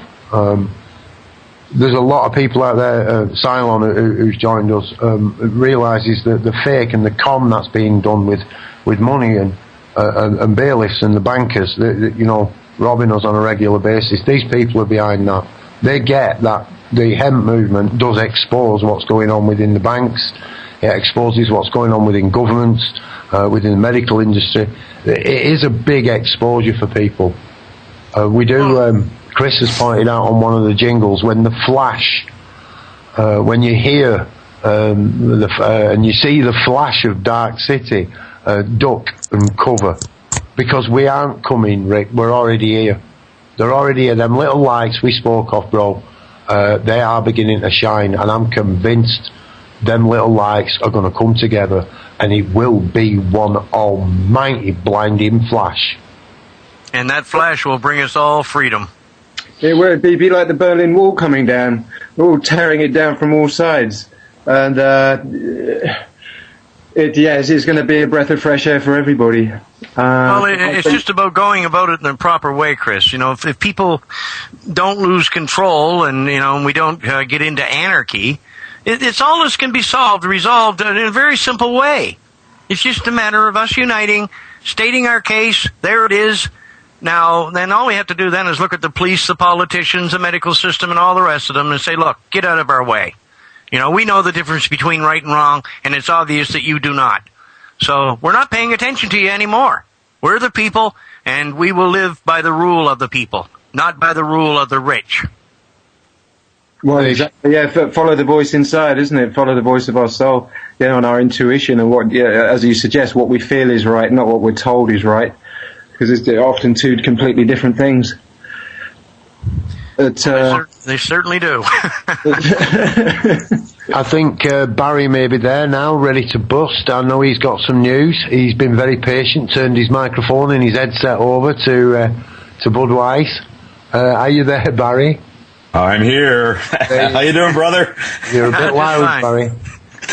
Hey, I don't mind sitting back because the more people that get to talk to Rick, the better. And I'm always here, and he knows I'm in the background. And when I get a chance to talk to him, I'm always ready to jump in. We've had some great things happen this week, and good to be back and talking to you, brother. Oh, but anyways, you back in the air. Quickly, at the end of the show, I'm going to ask you to stick around for a few minutes so I can talk to you. We have had incredible things happen out here in the West. And just the mention of your name coming to this town has now got the TV station wanting 2 hours of your time. I know we're going to ask you for a little bit of your time when you get out here, but we're renting 2 large facilities and we're going to ask you to do some speaking. We're going to ask you how long you have. You can get a week out here, buddy. We'll get you out and take you on the ocean. And every day you're here, we're going to have an activity lined up for you. I've had people volunteer in places to stay, bed and breakfasts and vehicles and blah, blah, blah. So we're going to get a little wave going here, brother, and we're going to spread it all over British Columbia. Well, that sounds great, Barry. I believe you, brother, and it sounds wonderful. But remember, give me a couple extra days leeway for all that jet lag. After I get off an airplane, I'm not right for about 2 days. Cool. No problem. We'll get you out fishing or get you out laying on the riverbank the first couple of days here and catch a few cohos and steelhead. And then when you're ready to roll, buddy, we'll fly out, or you just let me know your timetable and work around whatever you want to do. But we'd like to get you out for a week if that's possible, Rick. We've got quite a few activities lined up. All 3 radio stations out here want time with you. And the one girl on the TV station, as soon as she got word that you were coming, brother, she phoned me up and said, "You were really getting Rick since you come out west?" And I said, "We're working on it and we're praying." And he says, she says, "I want 2 hours of his time if you don't mind, since you get dates if you could come and do a podcast." And she says, "I will personally make sure that this gets aired 3 or 4 times here in the next 6 months on my TV show." And she broadcasts here all over the North. So there's tremendous interest here already, brother, and it is really growing, really growing. So is the rock concert still a go, or? No, you know what we're going to do with that, Rick? We've been talking. I'm in part of a committee now, okay? And the committee is for the Hemp Fest next year. I'm involved with quite a few people here now with this. And what we want to do, brother, we've talked about it. And I think we're going to have to tie it together for next year because of a couple things that the people that I'm involved with are involved in big time at that particular year with a referendum. But your timing to make a trip to British Columbia will have a major effect on the community here. And it's just before we're doing a real important referendum here in British Columbia. So, when you get here, you will charge your batteries up for a few days. You let me know what your timetable is, and we'd like to get maybe the REM Theater here in Terrace and a couple other facilities lined up, and we'll fill them up for you, and we'll do some talking. Perfect. That sounds I've already had 3 doctors agree to attend. My former doctor in Prince Rupert, I got in touch with him, and boy, in the last 2 years, he's gone totally pro Rick. I'm not kidding you. And he said, "Buddy, I'm coming up to listen and talk. If you want me to do a little blurt with Rick that night, done deal," he says. So tremendous support, Rick. Tremendous, buddy. Well, it's good to see doctors, finally, getting on the right side of this issue. That's a very important thing. And the simple truth is, I've always wanted to go to British Columbia, but I never really quite had the opportunity. But it looks like I'm going to get there this time.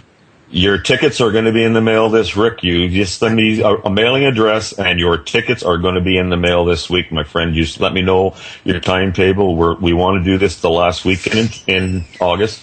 And we'd love to have you out here for a week. And we'll have activity for you every day you're here, Rick.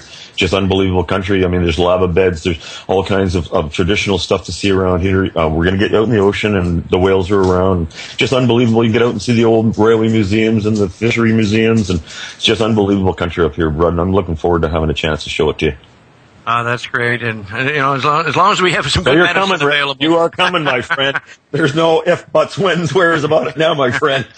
The word is out, and people are looking forward to it. So, I might be able to stay out for a couple revved up. I may be even able to stay out for a couple of weeks because, around the end of August, the last week in August and first week of September, I don't have anything lined up. I do have to be back in Zagreb before the 19th. Because I do have some speaking to do at a big event there, but I should have a couple of weeks to spend out there, and I'm really looking forward to it. Yeah. What happened there? No, nothing. You're coming. Okay, no, something went click here on my machine. Okay, no, somebody told me I was talking too loud. Sorry, guys. It's just when you shout, Barry, you're overdriving the server. I can see these 2 little red lines jumping up. Well, that's all right. You are quite loud, Barry. Taking a breath. I'm taking a breath. It's good audio, man. Good, clean audio. Oh, no, it's wonderful. At least people hear what you're saying.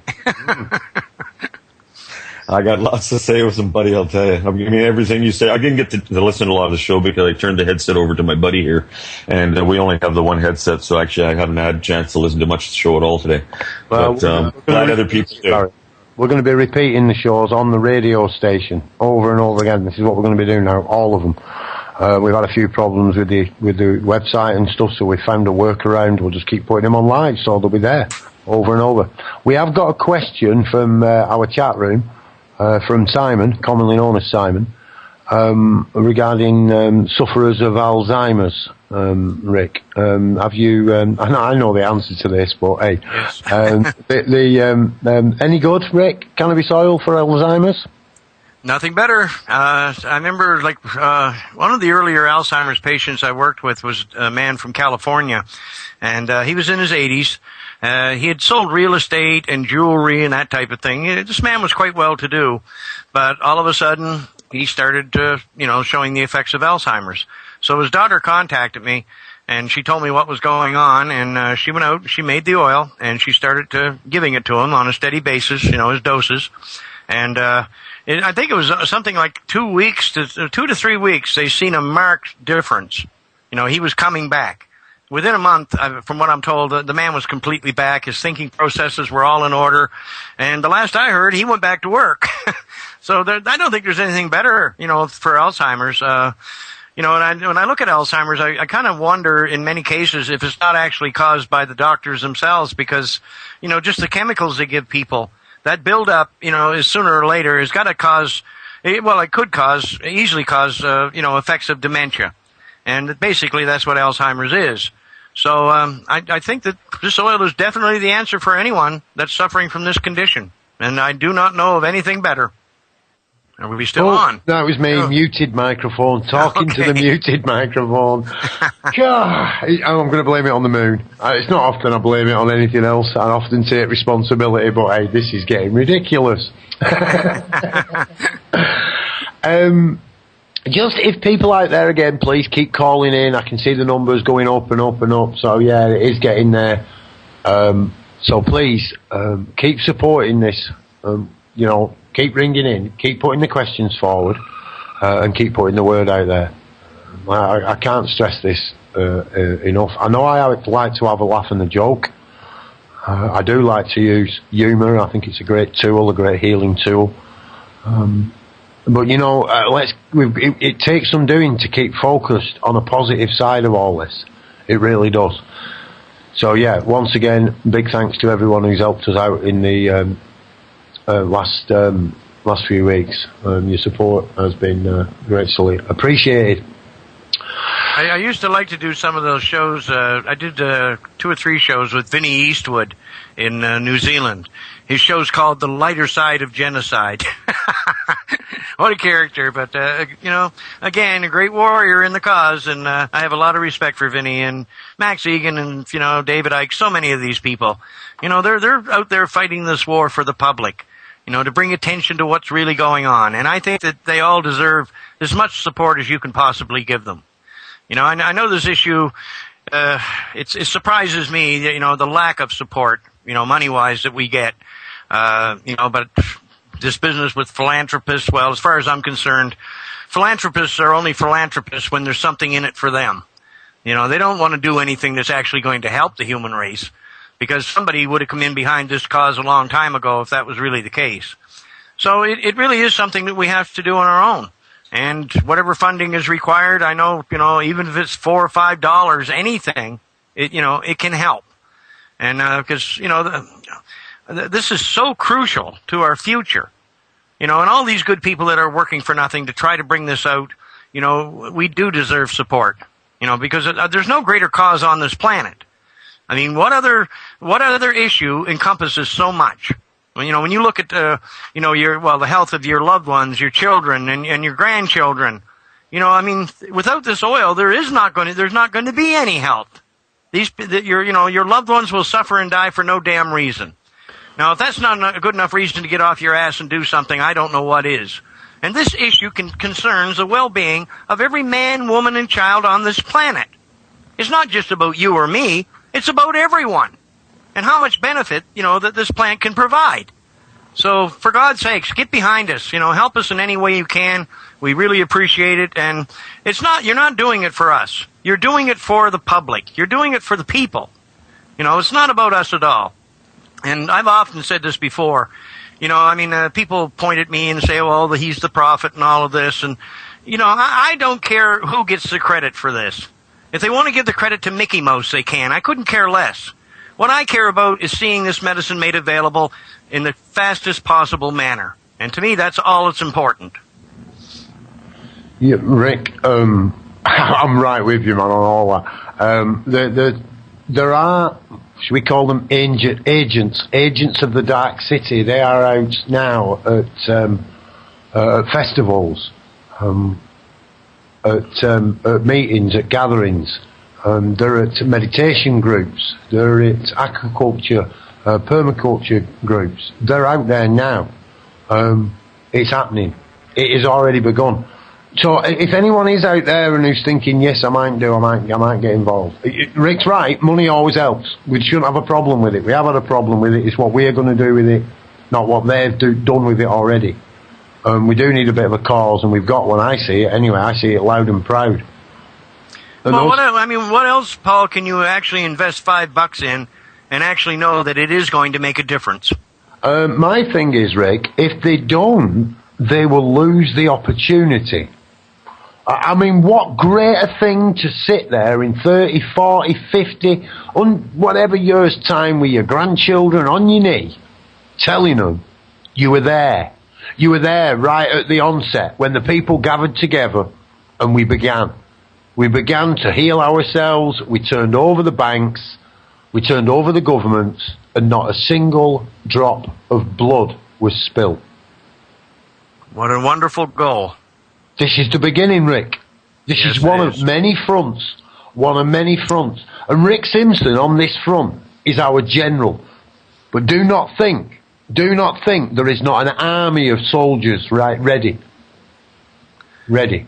Every single time anybody throws a rock towards that man, we're already there watching you. That's we're very everywhere. True. We're That's everywhere now, Rick. They're everywhere. All they've got to do is hear this message you're putting out, Rick.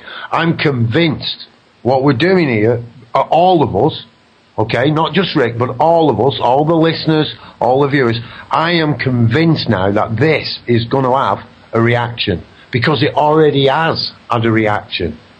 We've had them block us. We've had them try and stop us. Why? It's not because of the numbers we've got. It's not because of the advertising revenue they can't get their hands on.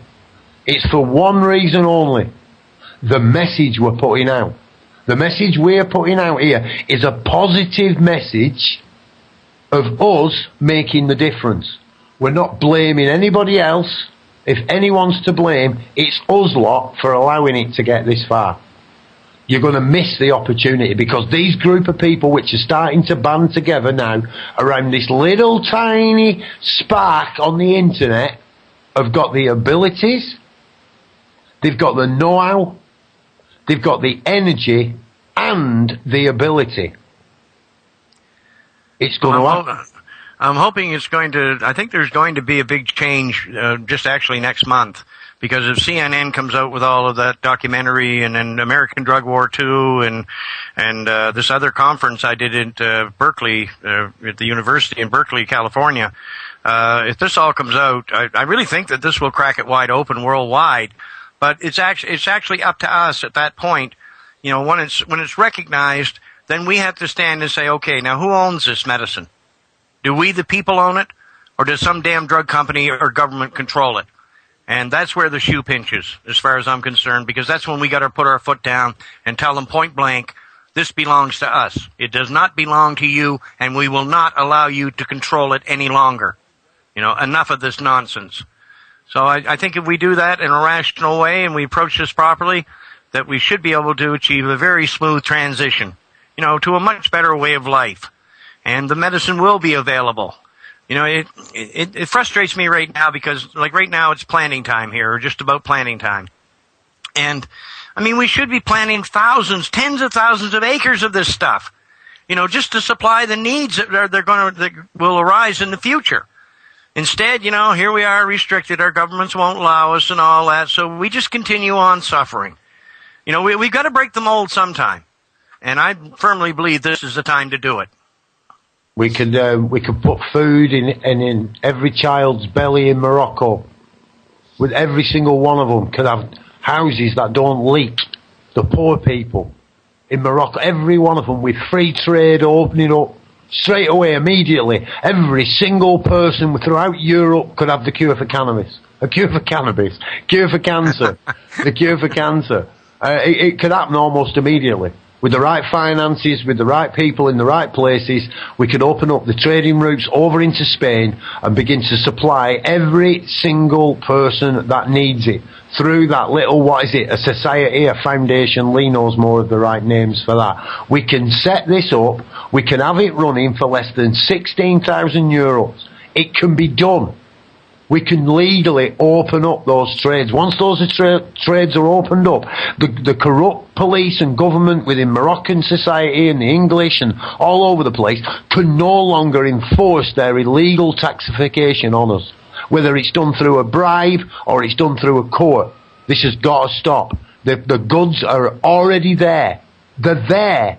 We're looking and trying to teach people in the UK and throughout Europe how to make this medicine. This medicine has been made for thousands of years. Thousands of years. This is not new. It's been kept from us. It's there already. It's in parts of the world they don't want us to see. We will go to those parts of the world. We will venture to Morocco. We will send someone. I'll go myself. Rick will come down. He'll go one way. There'll be others. We'll meet up on common ground and we're taking it all back. I don't know why people are so afraid.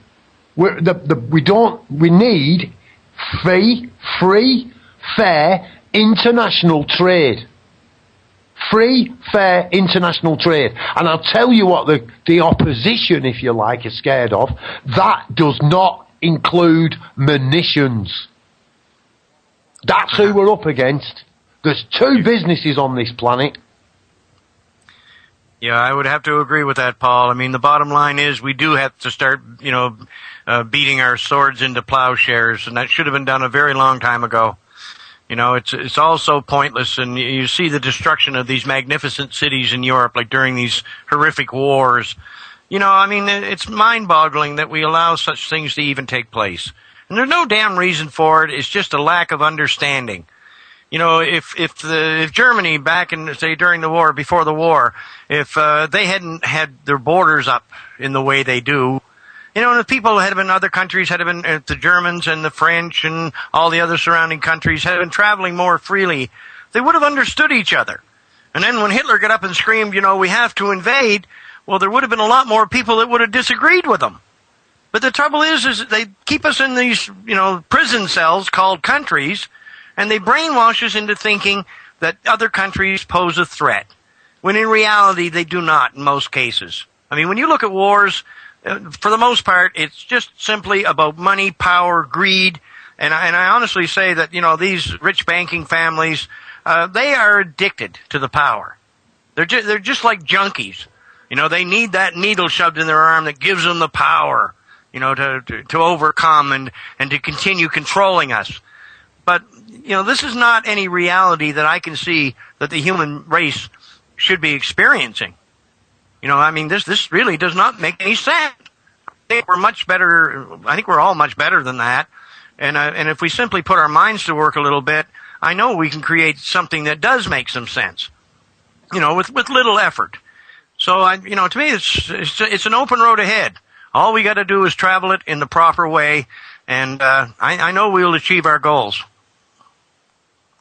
We haven't got any choice. I don't see we've got any choice right now.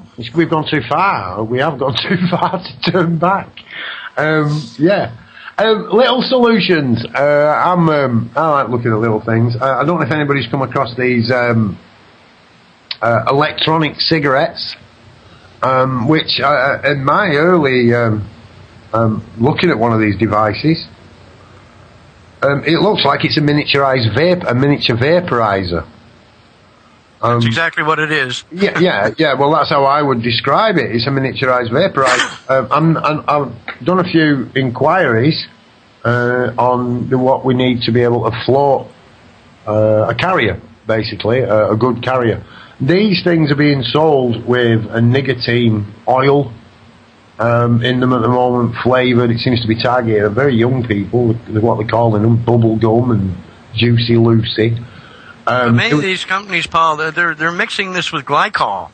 And I've experienced these cigarettes myself, and you can taste the glycol.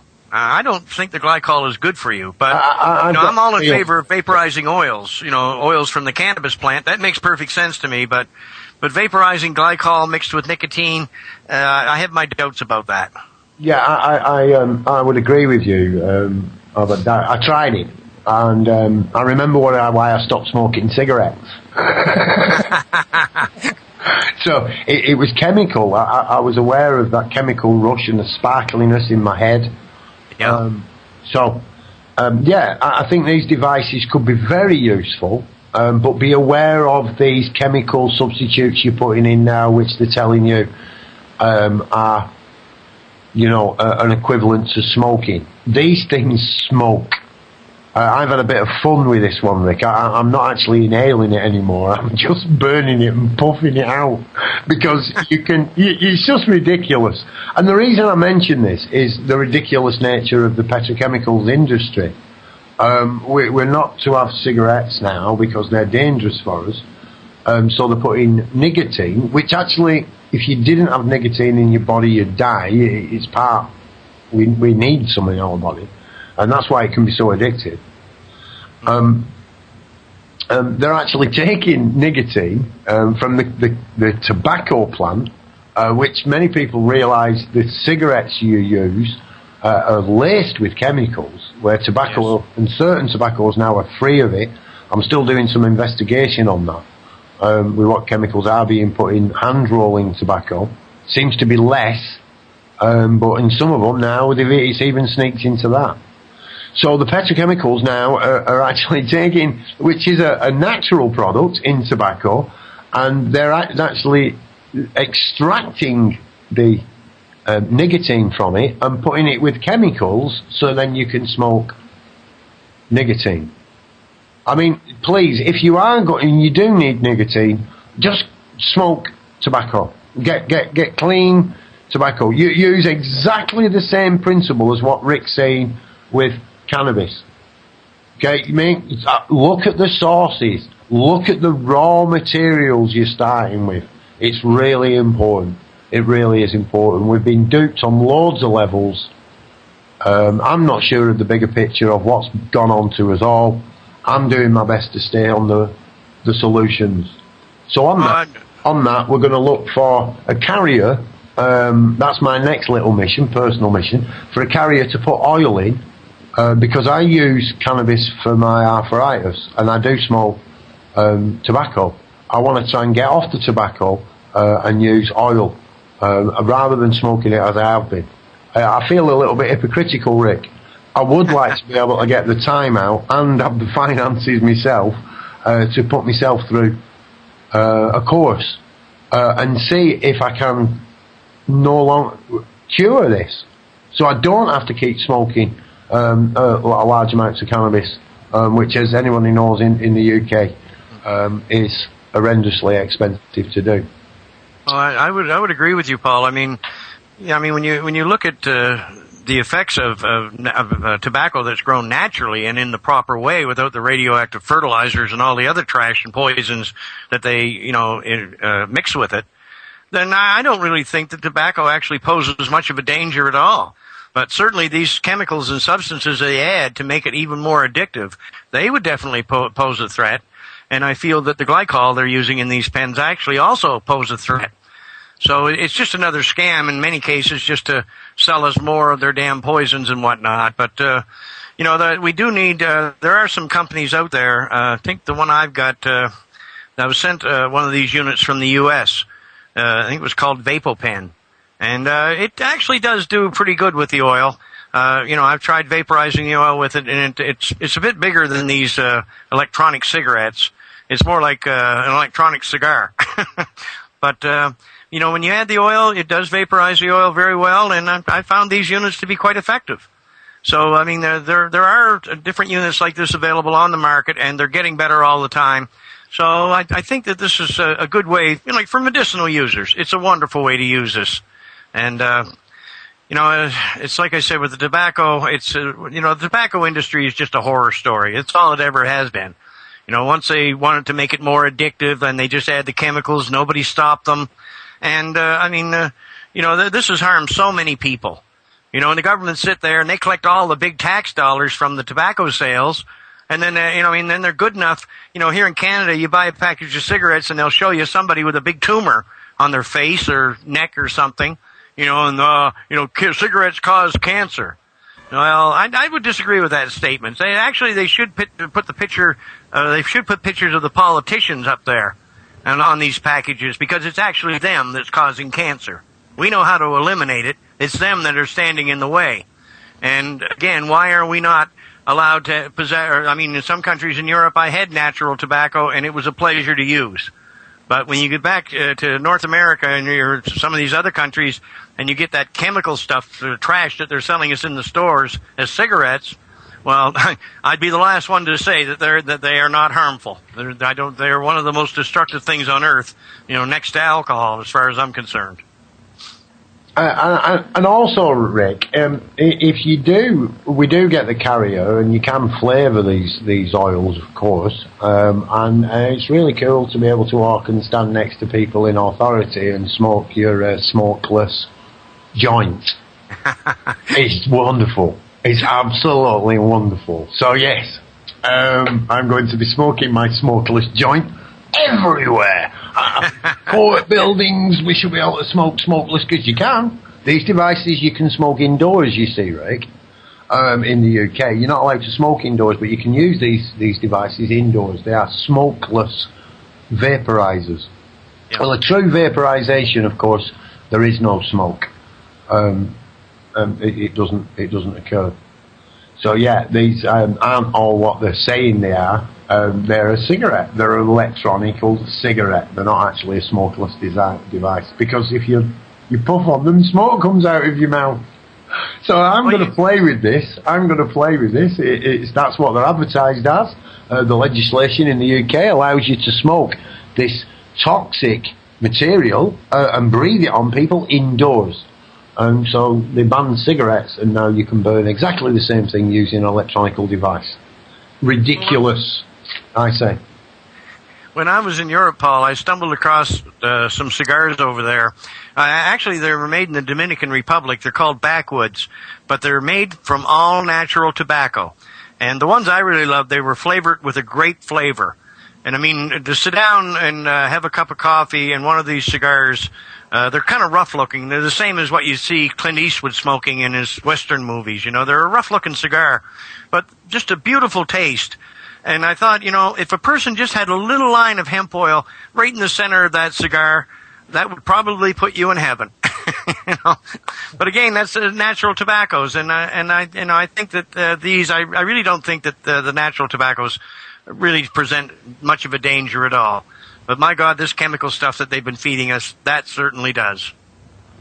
I was just going to butt in there, actually. I was in, if you don't mind, I was in Indonesia a few years ago, 10, 13 years ago, and I bought a pack of cigarettes there that tasted very strong of clove oil, and it seemed to me that they dipped the cigarettes into some type of clove oil, let it dry, and it was one of the most pleasant cigarettes I've ever smoked. I've never found them this side of the world, and never seen them again. They're clove cigarettes, yes. They are very predominant in Indonesia, yeah. But it's not. I actually felt like it wasn't killing. It's the only thing I've smoked that I felt like it wasn't actually killing me, from a tobacco company. Well, it's not a tobacco. Well, it was like, it felt like tobacco dipped in clove oil to me. That's what it tasted like. Mm-hmm. Well, who knows? It might even have medical benefits. Yeah. It did actually. It was a very strange sensation smoking it. It was actually pleasant. I've smoked them, yeah. My friend John has visited Indonesia on numerous occasions. I've smoked them, yeah. But when I asked him, he said it's not tobacco. I could be mistaken, Chris. It is actually, I think, a leaf of the clove. Oh! I think that's what it actually is. I'm not sure though, Chris. Don't take my word for it. I stand corrected in that case, yeah. So there, but either way, what my point here with these things is, what we've got is here again, and there's numerous of these. We're just using tobacco as another one lined at the side of cannabis, where they are perfectly, or they seem to be harmless. Okay, tobacco, they might be a bit of an issue there, but maybe it's not a perfect alignment. But once you take those and you process them over and over and over again, cocaine's an example, the coca plant. No one dies of addiction to the coca plant or the coca leaf, and it's used quite widely around the world. But again, when it's been processed repeatedly over and over, the damage to the environment that happens, in fact, now I've mentioned cocaine, it's a perfect example. The damage to the environment, the economy, the addiction, the destruction of youth is there, it's paramount. But when you go back to the natural plant, being produced by individuals on a small scale, there is no harm, loss, fraud, deception, there's no law broken, there's no harm done. In fact, there's completely the opposite. Completely the opposite. You've only got to look at world politics, look at Russia. Not too long ago, the only thing that kept the people, I'm not talking about the richer end, but the people of Russia, what kept food in their bellies was the fact that they grow their own fruit, vegetables, and medicines. They know of medicines, woodland craft, vitally important. Use of mushrooms and other herbs to cure illnesses. That's how they survived. And that's our recent history. You don't have to go back, too far to see this. Like I say, there shouldn't be any doubt in anyone's mind now. I applaud you, Rick, and all the rest of you. But I do, Rick, for the amount of time you've given us here. We were a predominantly UK site, and that's spreading quite fast. Once again, man, I'm honoured to be in the presence of such people who are actually having an active role. We really are. We've actually run over into the next show, but like I say, this is Dawn isn't here. She's actually on holiday this week, and so the times you're on. Callie and Preisner have got us a little piece set up, but we've got a Darkcity coming up after that. We can run over into that. We can change the schedule a little bit if we like, because it's our radio. Barry had said that he had wanted to talk to me after the show, but if that presents a problem, if Barry likes, he can just contact me on Skype at music, music.leah, Leah, and I'll answer his contact, and then we can talk. Yeah, he's already got your details. I've given them to him. Okay, good. He's a bit of a technophobe, is Barry. No, he's a real warrior. I got to give him all the credit in the world. I'm still stuck in the age of the rotary telephone, guys. So am I, Barry. So am I. I want to bring them back, brother. Landlines. Throw your cell phones away. Simple. And take all those goddamn cameras down. Hey, Rick, I got to run out of here in about 10 minutes. But a couple things I'd like to say in closing. We are live. It is really. Oh, we are? Well, anyways, buddy, it is really simple when people put a little effort into what we're doing to get out and really make an influence on people's lives. And I have found that myself with a very little bit of effort, what kind of a momentum we're getting here, because there is other people in the community involved and we're all commuting, and there's a tremendous amount of energy here now, buddy, I'll tell you. And I really feel we are at a pinnacle time. That this is going to explode and go worldwide. I had supper last night with a very influential lady in the society here who's got cancer, and we're putting on tonight she'll be going on the oil for the first time. We're supplying oil to her. I'm using hemp hearts every day. My friend and my energy levels, I've dropped 9 pounds in 14 days now, and I'm also ingesting your cannabinoids at night. I'm jumping out of bed in the morning, and I'm seeing real changes in my body. So, amen to it, brother. And we are going to do everything we can to spread the word. Everything we can. And it's so simple. Rick, imagine if everybody all of a sudden started challenging your doctors and saying, hey, buddy, this information's out here. I want to talk about it. If everybody confronted their doctors like that, imagine the change that would happen. Because they'd have to listen to us. Buddy, there are people put in trust to take care of us and look after us. And it's such a hypocrisy in our society. But we just have to get in their faces and challenge them. Every doctor I get a chance to talk to, I say, hey, man, what's going on here? And you got to get in their faces because they're still in the ice ages. And it's such a travesty and such a hypocrisy in our society. So, anyways, those things I wanted to share with you, brother. Well, as far as I'm concerned, every village or small town, they should have, highly respected natural healers, the same as they have doctors. Because these natural healers in many cases can work miracles. There's no question about it.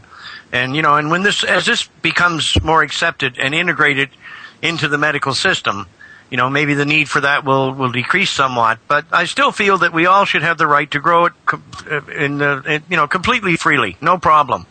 And exactly. If you do live in a small village or something like that, well, if everybody's producing it, there's always 1 or 2 or 3 people that are going to produce it better than others because they go about it a bit more carefully or whatnot. And it's like I always said, Barry, the cream floats to the top. And exactly. As long as these people are supplying this medicine and they're not gouging the public and stealing their money, then I think that's really the future. One thing in closing here, Rick, I had an opportunity this week to talk to one of the chiefs and also one of the younger gentlemen involved in one of the bands up here. There's 3 or 4 major bands. And I had the opportunity this week to have a 20-minute conversation with this gentleman. And I outlined their past and how healthy their people were and what they were living on and what they were doing. He's well aware of all the health problems, the suicides, the percentage of the population, what they represent, and the percentage of our healthcare system, diabetes, et cetera, et cetera. It's unbelievable. And I really think I open up some lights in his eyes as far as to what they're doing with their children. They're so concerned about the suicide rates and everything else. Well, you are what you eat, and it's unbelievable what they are ingesting for food. And I really, I think I opened up some eyes there. And he really he told me he would look forward to coming and listening to you talk, my friends. So if we could reach the native community up here, brother, they have so many health problems. It's just so sad. I mean, they walk in and buy $30 worth of cheesy chocolate bars and potato chips and go home and eat it for supper, breakfast, and lunch. And I'm not BSing you when I say that, buddy. I've seen it, and it's just so sad. And yet, 200 years ago, they were the healthiest people in the world, living off the land. So the oil is the answer. Yeah, but it really opened up their eyes to the possibilities of what hemp can do in their societies financially, implementing it into every phase of their society. And I've got some interest, buddy. And it just takes a little talking to everybody. If you put the bug in everybody's ear, then eventually the word is just going to go. And it is. It's really starting to work. And I'm 100% behind you, brother. Everything we can do. Well, that sounds great, brother. But, the oil really does present such a difference to everyone's health. I mean, I found myself, when I got on the oil, all of a sudden, I started to have an aversion to all of this junk food. The chips and the cheesies and all the other trash that we all tend to eat, and think, well, it's not harming me much. But all of a sudden, the oil was basically telling my body that I didn't want this stuff in me. And I've had a lot of patients that told me the same thing. Their eating habits changed. They eat a lot less meat, a lot more fresh fruits and vegetables. They're eating in a much healthier manner because it's almost like the oil forces you to. And that's a damn good thing. It goes to your brain, and your brain's going, no, you can't touch that shit. Yeah, stay away from that stuff. Right? That's exactly what happens, Barry. One more thing, Rick. When you get out here, buddy, we're going to do a little Cheech and Chong script on the hypocrisy of the pharmaceutical industry. And I think we could put together a pretty funny little skit, bud. We'll be the Cheech and Chong. We'll be the Cheech and Chong of the medical industry. Medical marijuana cause. Anyways, I'm going to let you go, brother. I just love talking to you, and I'll be on again Wednesday, and you're in my mind and in my soul, bud. Okay, brother. It was a pleasure. Have a great one. Okay. Thanks, Barry. I'll let you talk to somebody else. Okay. And I don't even know what show we're on now. It's your show, Rick. It's your radio. We're all right, man. It's okay. Yeah, Dawn's on holiday. She asked us to stand in for her. So yeah, I've just let it run over. I know Barry keeps getting cramped in. He's got a lot to say, and he's got brilliant energy. So we're running over. It's our radio. We can do whatever we like, Rick. Okay. We can move the schedule. Callie and Prajna, who we're going to fill in for Dawn, they're happy to roll over.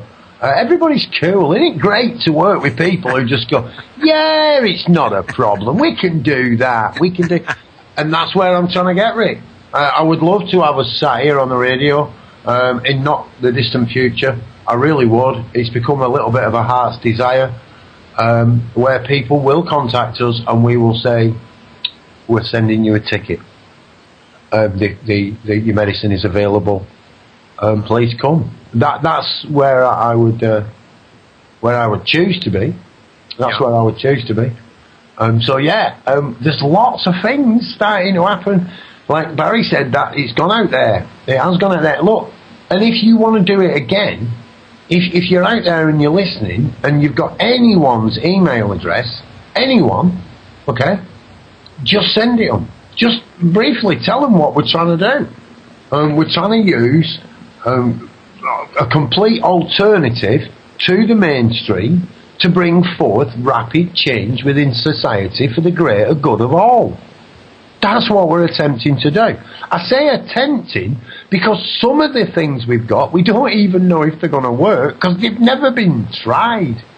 I'm not talking about hocus pocus, let's all make, alternative energy out of cheese, although I am a big fan of cheese, as many people are going to know. But yeah, I do really think, Rick, that people it's like we're waiting now, Rick. It's like we're waiting because we don't want people not to have this opportunity. It would be nice for everybody to go, wow, what's been happening? But on the other hand, I'm 49, you're 63, I do believe, Rick. Yes, and thereabouts. Right. See, I'm not too bad on some things. And, well, I've got a few years left in me yet, but, we're not spring chickens, are we, bro? We're not. What an opportunity. It's like we said, I said that we're going to do it anyway. We're going to do it anyway. With or without Rick, Dark City Radio is going to do its utmost to get this built in Spain. We really are. If we get half, not even half, if 10% of the people, right, who've told us they're going to do something, do something, we've already done it. We've just got to literally wait for the recoil now.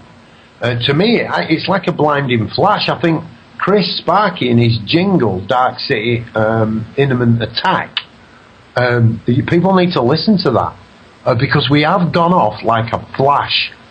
We really have. The truth is blinding to many people. It really is.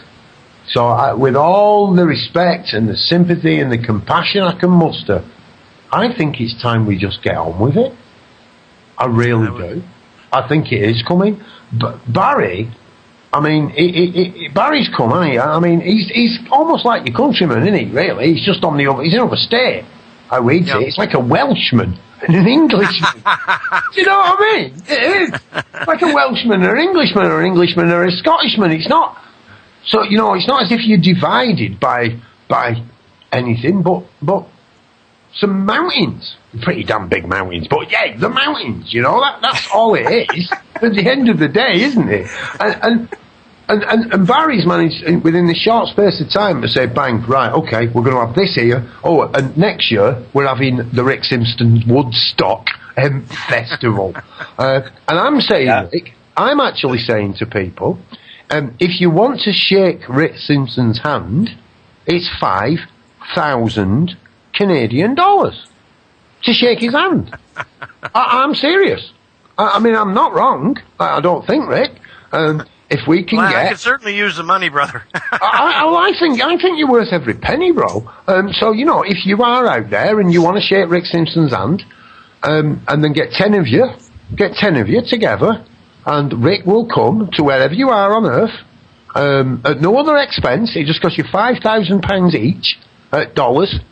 Yeah, dollars. I'm doing it in Rick's currency. It'll just cost you that each, and then you give him the 50,000. Okay, he's got enough money to fly to your country, put himself up in the accommodation he'd choose to be in, eat what he chooses to eat, do what he chooses to do, and then you can take the other £35,000 he's got left over, and a bit of change for himself, and he can fund a system for 3 years, which we endeavoured to start off with, and then he'll come to the next town and shake your hands, because that's what it's going to be. One way or another, we're going to do it. Rick deserves, if nothing, to have a wage. He's done 40 hours. I know more of us on the Dark City do that. I'm not trying to put Rick up there on a pedestal at all. But come on, where can you go, right, and get to talk to the head of the cheese industry? Right? Where'd you go and talk to the head of finance, the head of minister of this. What do you do? You have to go to a meeting where you sit around with loads of stuffy people, wait in turn, right, and then they don't listen to you anyway. Yeah, I've experienced a lot of that. You know, I mean, when I just really, it boggled my mind that it took, you know, like when you're confronting these well-educated people, you would think they would at least have the common decency to look at what you're saying. But in many cases, they won't even do that. They'll just turn their back on you like you don't exist and you don't have any right to an opinion. You know, I mean, it boggles the mind that, you know, people can behave this way, especially when they're highly educated. I mean, they should understand themselves what's happening here. But it really goes back to being based on they don't want to understand because they're being paid enough money not to. That's all it revolves around. Money, evil. You know, so it is the future, and this is the way we have to go about it. You know, but I certainly, like I said before, I think that you know, our efforts should be supported. I'm not trying to get rich off of this and anything like that. I mean, my life is an open book. And really anything I was involved with, that's the way it would be run. Open book policy. Don't hide a damn thing from the public. You know, that way we eliminate the corruption. Been working but the minute on you start, Rick. Right on, man. That's exactly where we were before we started the show tonight, discussing with Callie and Prides how we can set up some form of trust that'll work from the society to deal with the financial stuff. This is exactly the same way as the rich elite work. It really is. We've got to kind of well, you know, if you can't beat them, you know. Well, the difference between us, though, Paul, is they hide everything, we expose everything. You got it, Rick. Let's do it with transparency. You know, we're gonna try and get it together. I mean, like I say, we're a small crew, but we're working as hard as we can.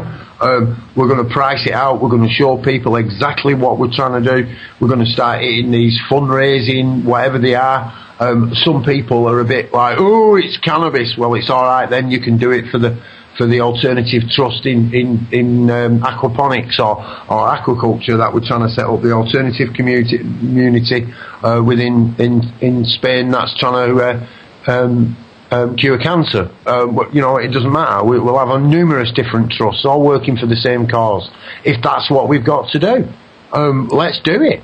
Let's leave no stone unturned. That's good from with my accent, isn't it? No stone unturned. And let's not, you know, let's not. You know, there's people who need this and they don't know about it. Not everybody's got the internet. You know, they haven't all got the internet. We are members of the rich elite in the fact that we can sit here with electricity in our houses, with a roof over our head and food in our bellies. Well, that's a simple truth, you know, and I think these so-called third world countries will be the first to absorb this information because they are in desperate need, you know, and they do need an answer for their medical problems and things like that. And this is an answer that they can grow themselves. So, anything that stands in the way of this issue or tries to hold it back in any way, you know, it's just based in evil. There's no question. There's no downside to this medicine, and you know, all these years we've listened to all this damn propaganda. You know, the horrors of marijuana. Well, I wish somebody would show me the horrors because I can't find them. I mean, 40 years ago, all my friends were smoking pot, and I was the idiot that was drinking the booze. Were my friends harmed? No, they weren't, but I was. Yeah. You know, so it took me a while. Like I was 35 years old before my mid-30s before I really even started smoking cannabis. But knowing what I do now, I wish I had started when I was 15. You know, I would have saved myself a lot of grief and a lot of hangovers. Yeah, I actually stopped, Rick, and had problems when I'd stopped, and then it took me a long time to convince myself to start again. So, yeah. Hey, I got to interrupt guys just for a sec. I got to run out here in a few minutes. Just a couple comments in closing, Rick. You know, folks, we are sitting on a ground floor opportunity here to make a change to this planet like no generation before us and no generation behind. And I just urge everybody to grab this and run with it because the energy you'll get, the positive feedback is unbelievable. So let's all just get at it. Period. I love you, Rick. I love talking to your brother, and I'm looking forward to every day now to shaking your hand, friend. And I do got to run out. I got to run out for I got to run out here for a bit. I'm going to be back in an hour or so, guys. If you want me to come in and talk with the crew, I'd love to. But I just get so inspired listening to you, brother. Have a great day. I wish I could stay all evening, but I do have other things I have to do tonight, like the emails and all the rest of it. There's always lots to keep up with, when you're doing what I'm doing, but I really enjoy these shows. You should, you two should both have your details now. I've sent them to both our little technophobes here, gentlemen. So you should both now have one another's details. Hey guys, hopefully. But I do know, Rick, that Sparky's been trying to get in all night. His internet broke and he got into chat and now he's in the room and he has got something to say. Just a couple more minutes of your time, bro. Oh, sure. Good evening, Rick. Hey, Sparky. How are you? Oh, not too bad, brother. Good evening, Bob. Good evening, Sparky. Yeah, I just want to ask something about, in reference to the seed farm that we plan to build. Mm-hmm. Are we looking for donations? Yes. Well, yes, of course. That would help us. What kind of donations are we looking for? Is it just monetary donations, or are we looking for building materials? Well, anything that would help us along the path. I mean, building materials would certainly be beneficial, but in most cases, you need the money to buy them. And what about labour? Well, the first thing we need is the land. The finance or the land, that'll be the first stage. I do need labour. I've been thinking about this for a while, and I've just been waiting for blessing of my loved ones, and I've got that today. And so you've got a pair of hands. I'm committed now. I'm coming.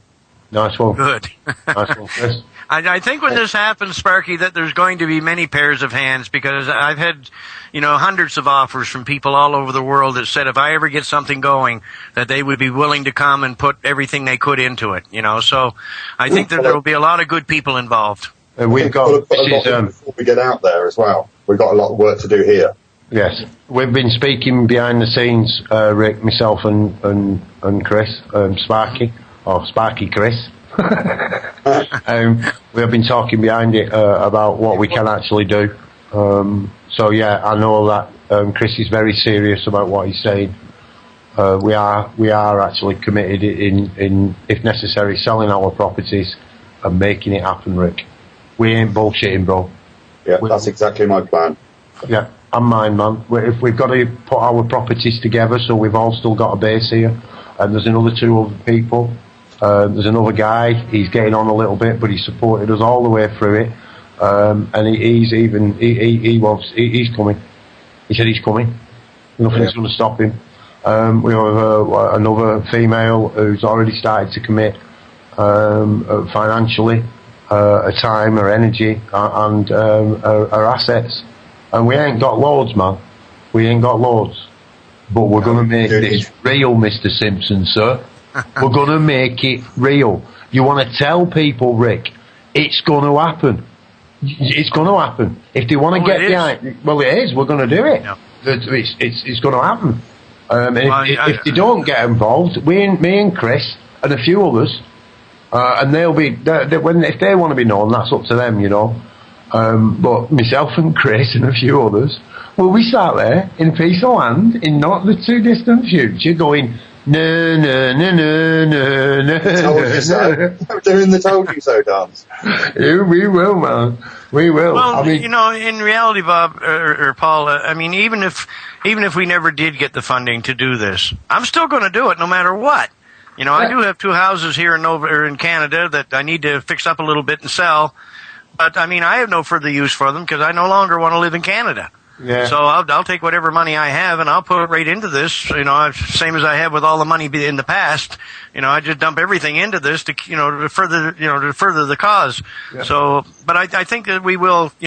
As time goes on, more and more people will come in and back us. Financially and with labor or whatever land or whatever else they can provide. Because this is a pure and honest goal that we're all involved in. Yeah, we're just trying to build a better world. Our time scale is by the end of the English summer, we want to be ready to move. We want to be moving. We want to offer everything. If we can have had people there, well, we've already got people on the ground over there, Rachel and Lee, members of the crew, and those others who have started tuning into the radio. I don't know who you are in Spain, but thank you very much indeed for keeping yourself logged on. It's brilliant stuff. We're seeing other countries start to tune in slowly, surely. We don't need big numbers. We need a few dedicated people. That's what we need. We're not saying you're not welcome. Everyone's welcome at Dark City. Remember that. Again, my mind jumps back to the Pal Talk people, if you are still listening out there. The conversations that we had today about people's mentality and the way they work with words, and you're welcome to come. It'd be brilliant to hear what these people have got to say. People are living it out there. The small groups. We don't need to all unite. We just need to work together on these common causes. And let's start these events. Let's start these triggered events. I can't, I think we've gone too far now. We're too committed. I'm too committed anyway, man. I'm too committed. And it's not because of you, Rick. I'm not committed because of you, bro. I'm not. I'm committed because it's the right thing to do. For me. Well, I'm not saying it's right for everybody else. But for me, the time I'm at the position in life I'm in, I'd be not to. I would. I'd be a fool not to. And I think I've been a fool for most of my life, bro. What an opportunity. Well, Paul, I mean, this is simply a way of life to me. And it's a way of life that I can provide my own medicine. I can keep myself going. It's as I said in the past. I mean, if I hadn't stumbled onto this oil, I wouldn't be sitting in this chair right now. I know it. This oil saved my life, and it's saved the lives of millions everywhere. People are being helped. The suffering is being eased. If this is not a just cause, then would somebody please tell me what is? I can't, mate. I can't. I won't. I do go and have a look, mate. I'm not too egotistical to think I'm right. I seek counsel from the people around me. I look and I research. I've analysed myself, probably deeper than anyone really needs to be honest. No, we all really need to, Paul.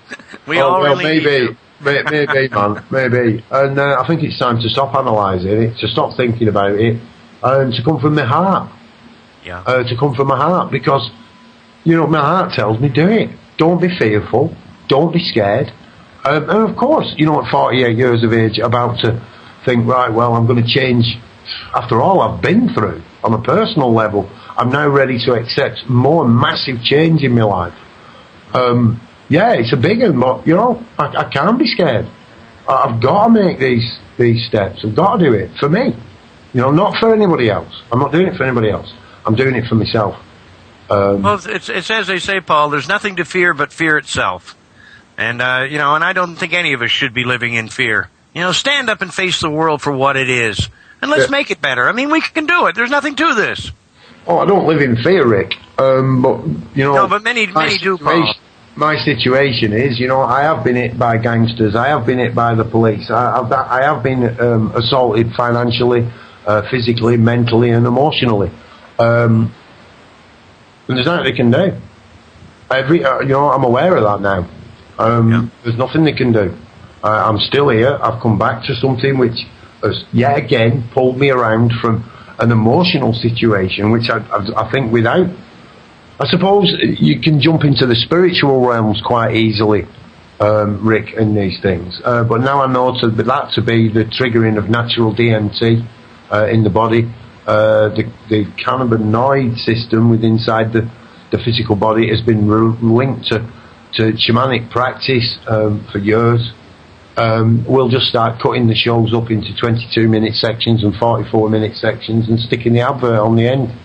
We'll psyops them if we have to.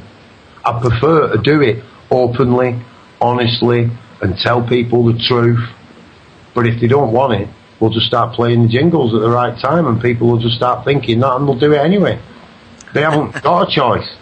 That's the truth. The people the majority have never made a choice. We've all been coerced into demand.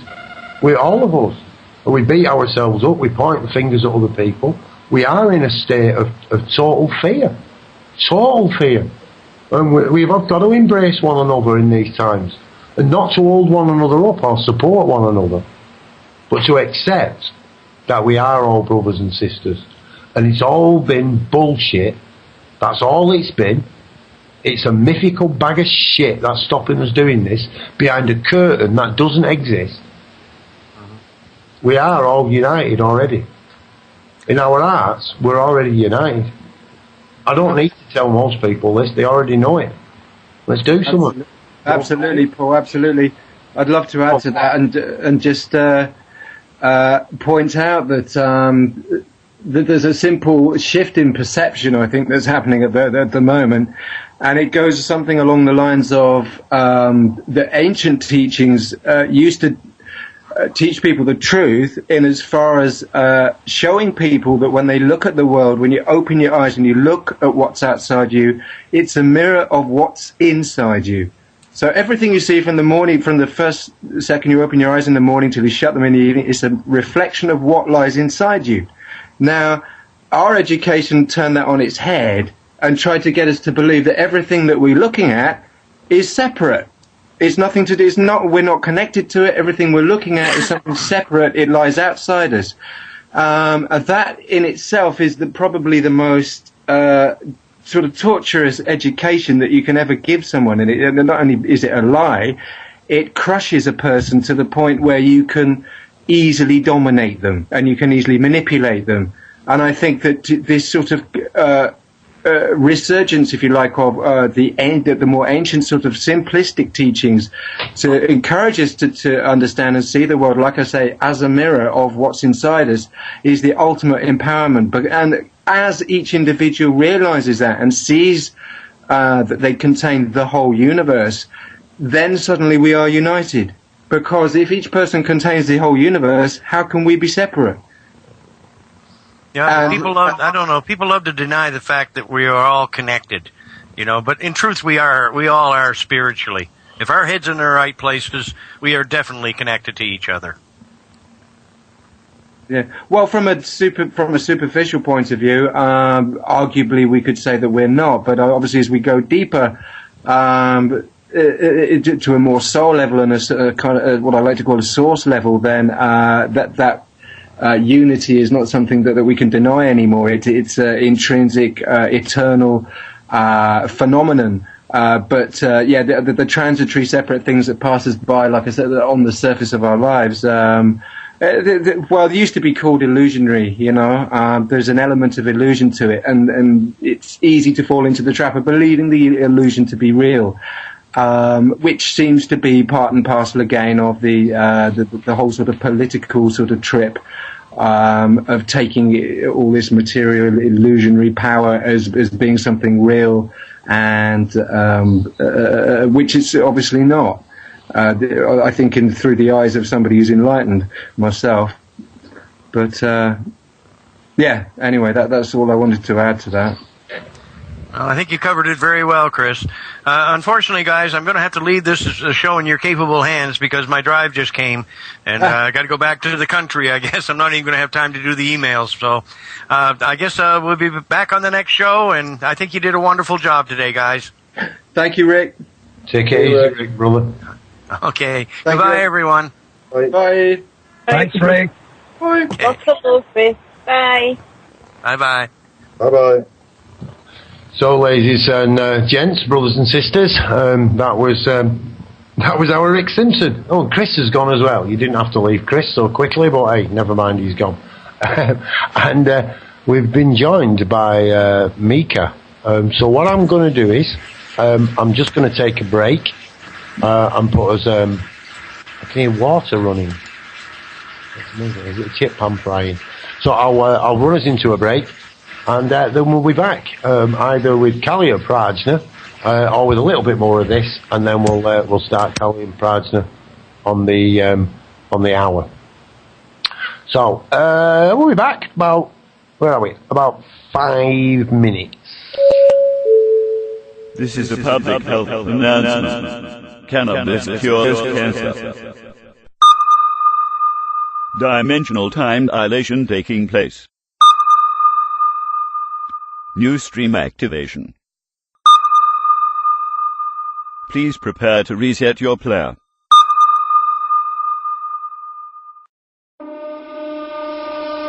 They said we could not do it. They said it wasn't possible. But we did it. We created a free radio station to bring the people together and spread an alternative message from the mainstream.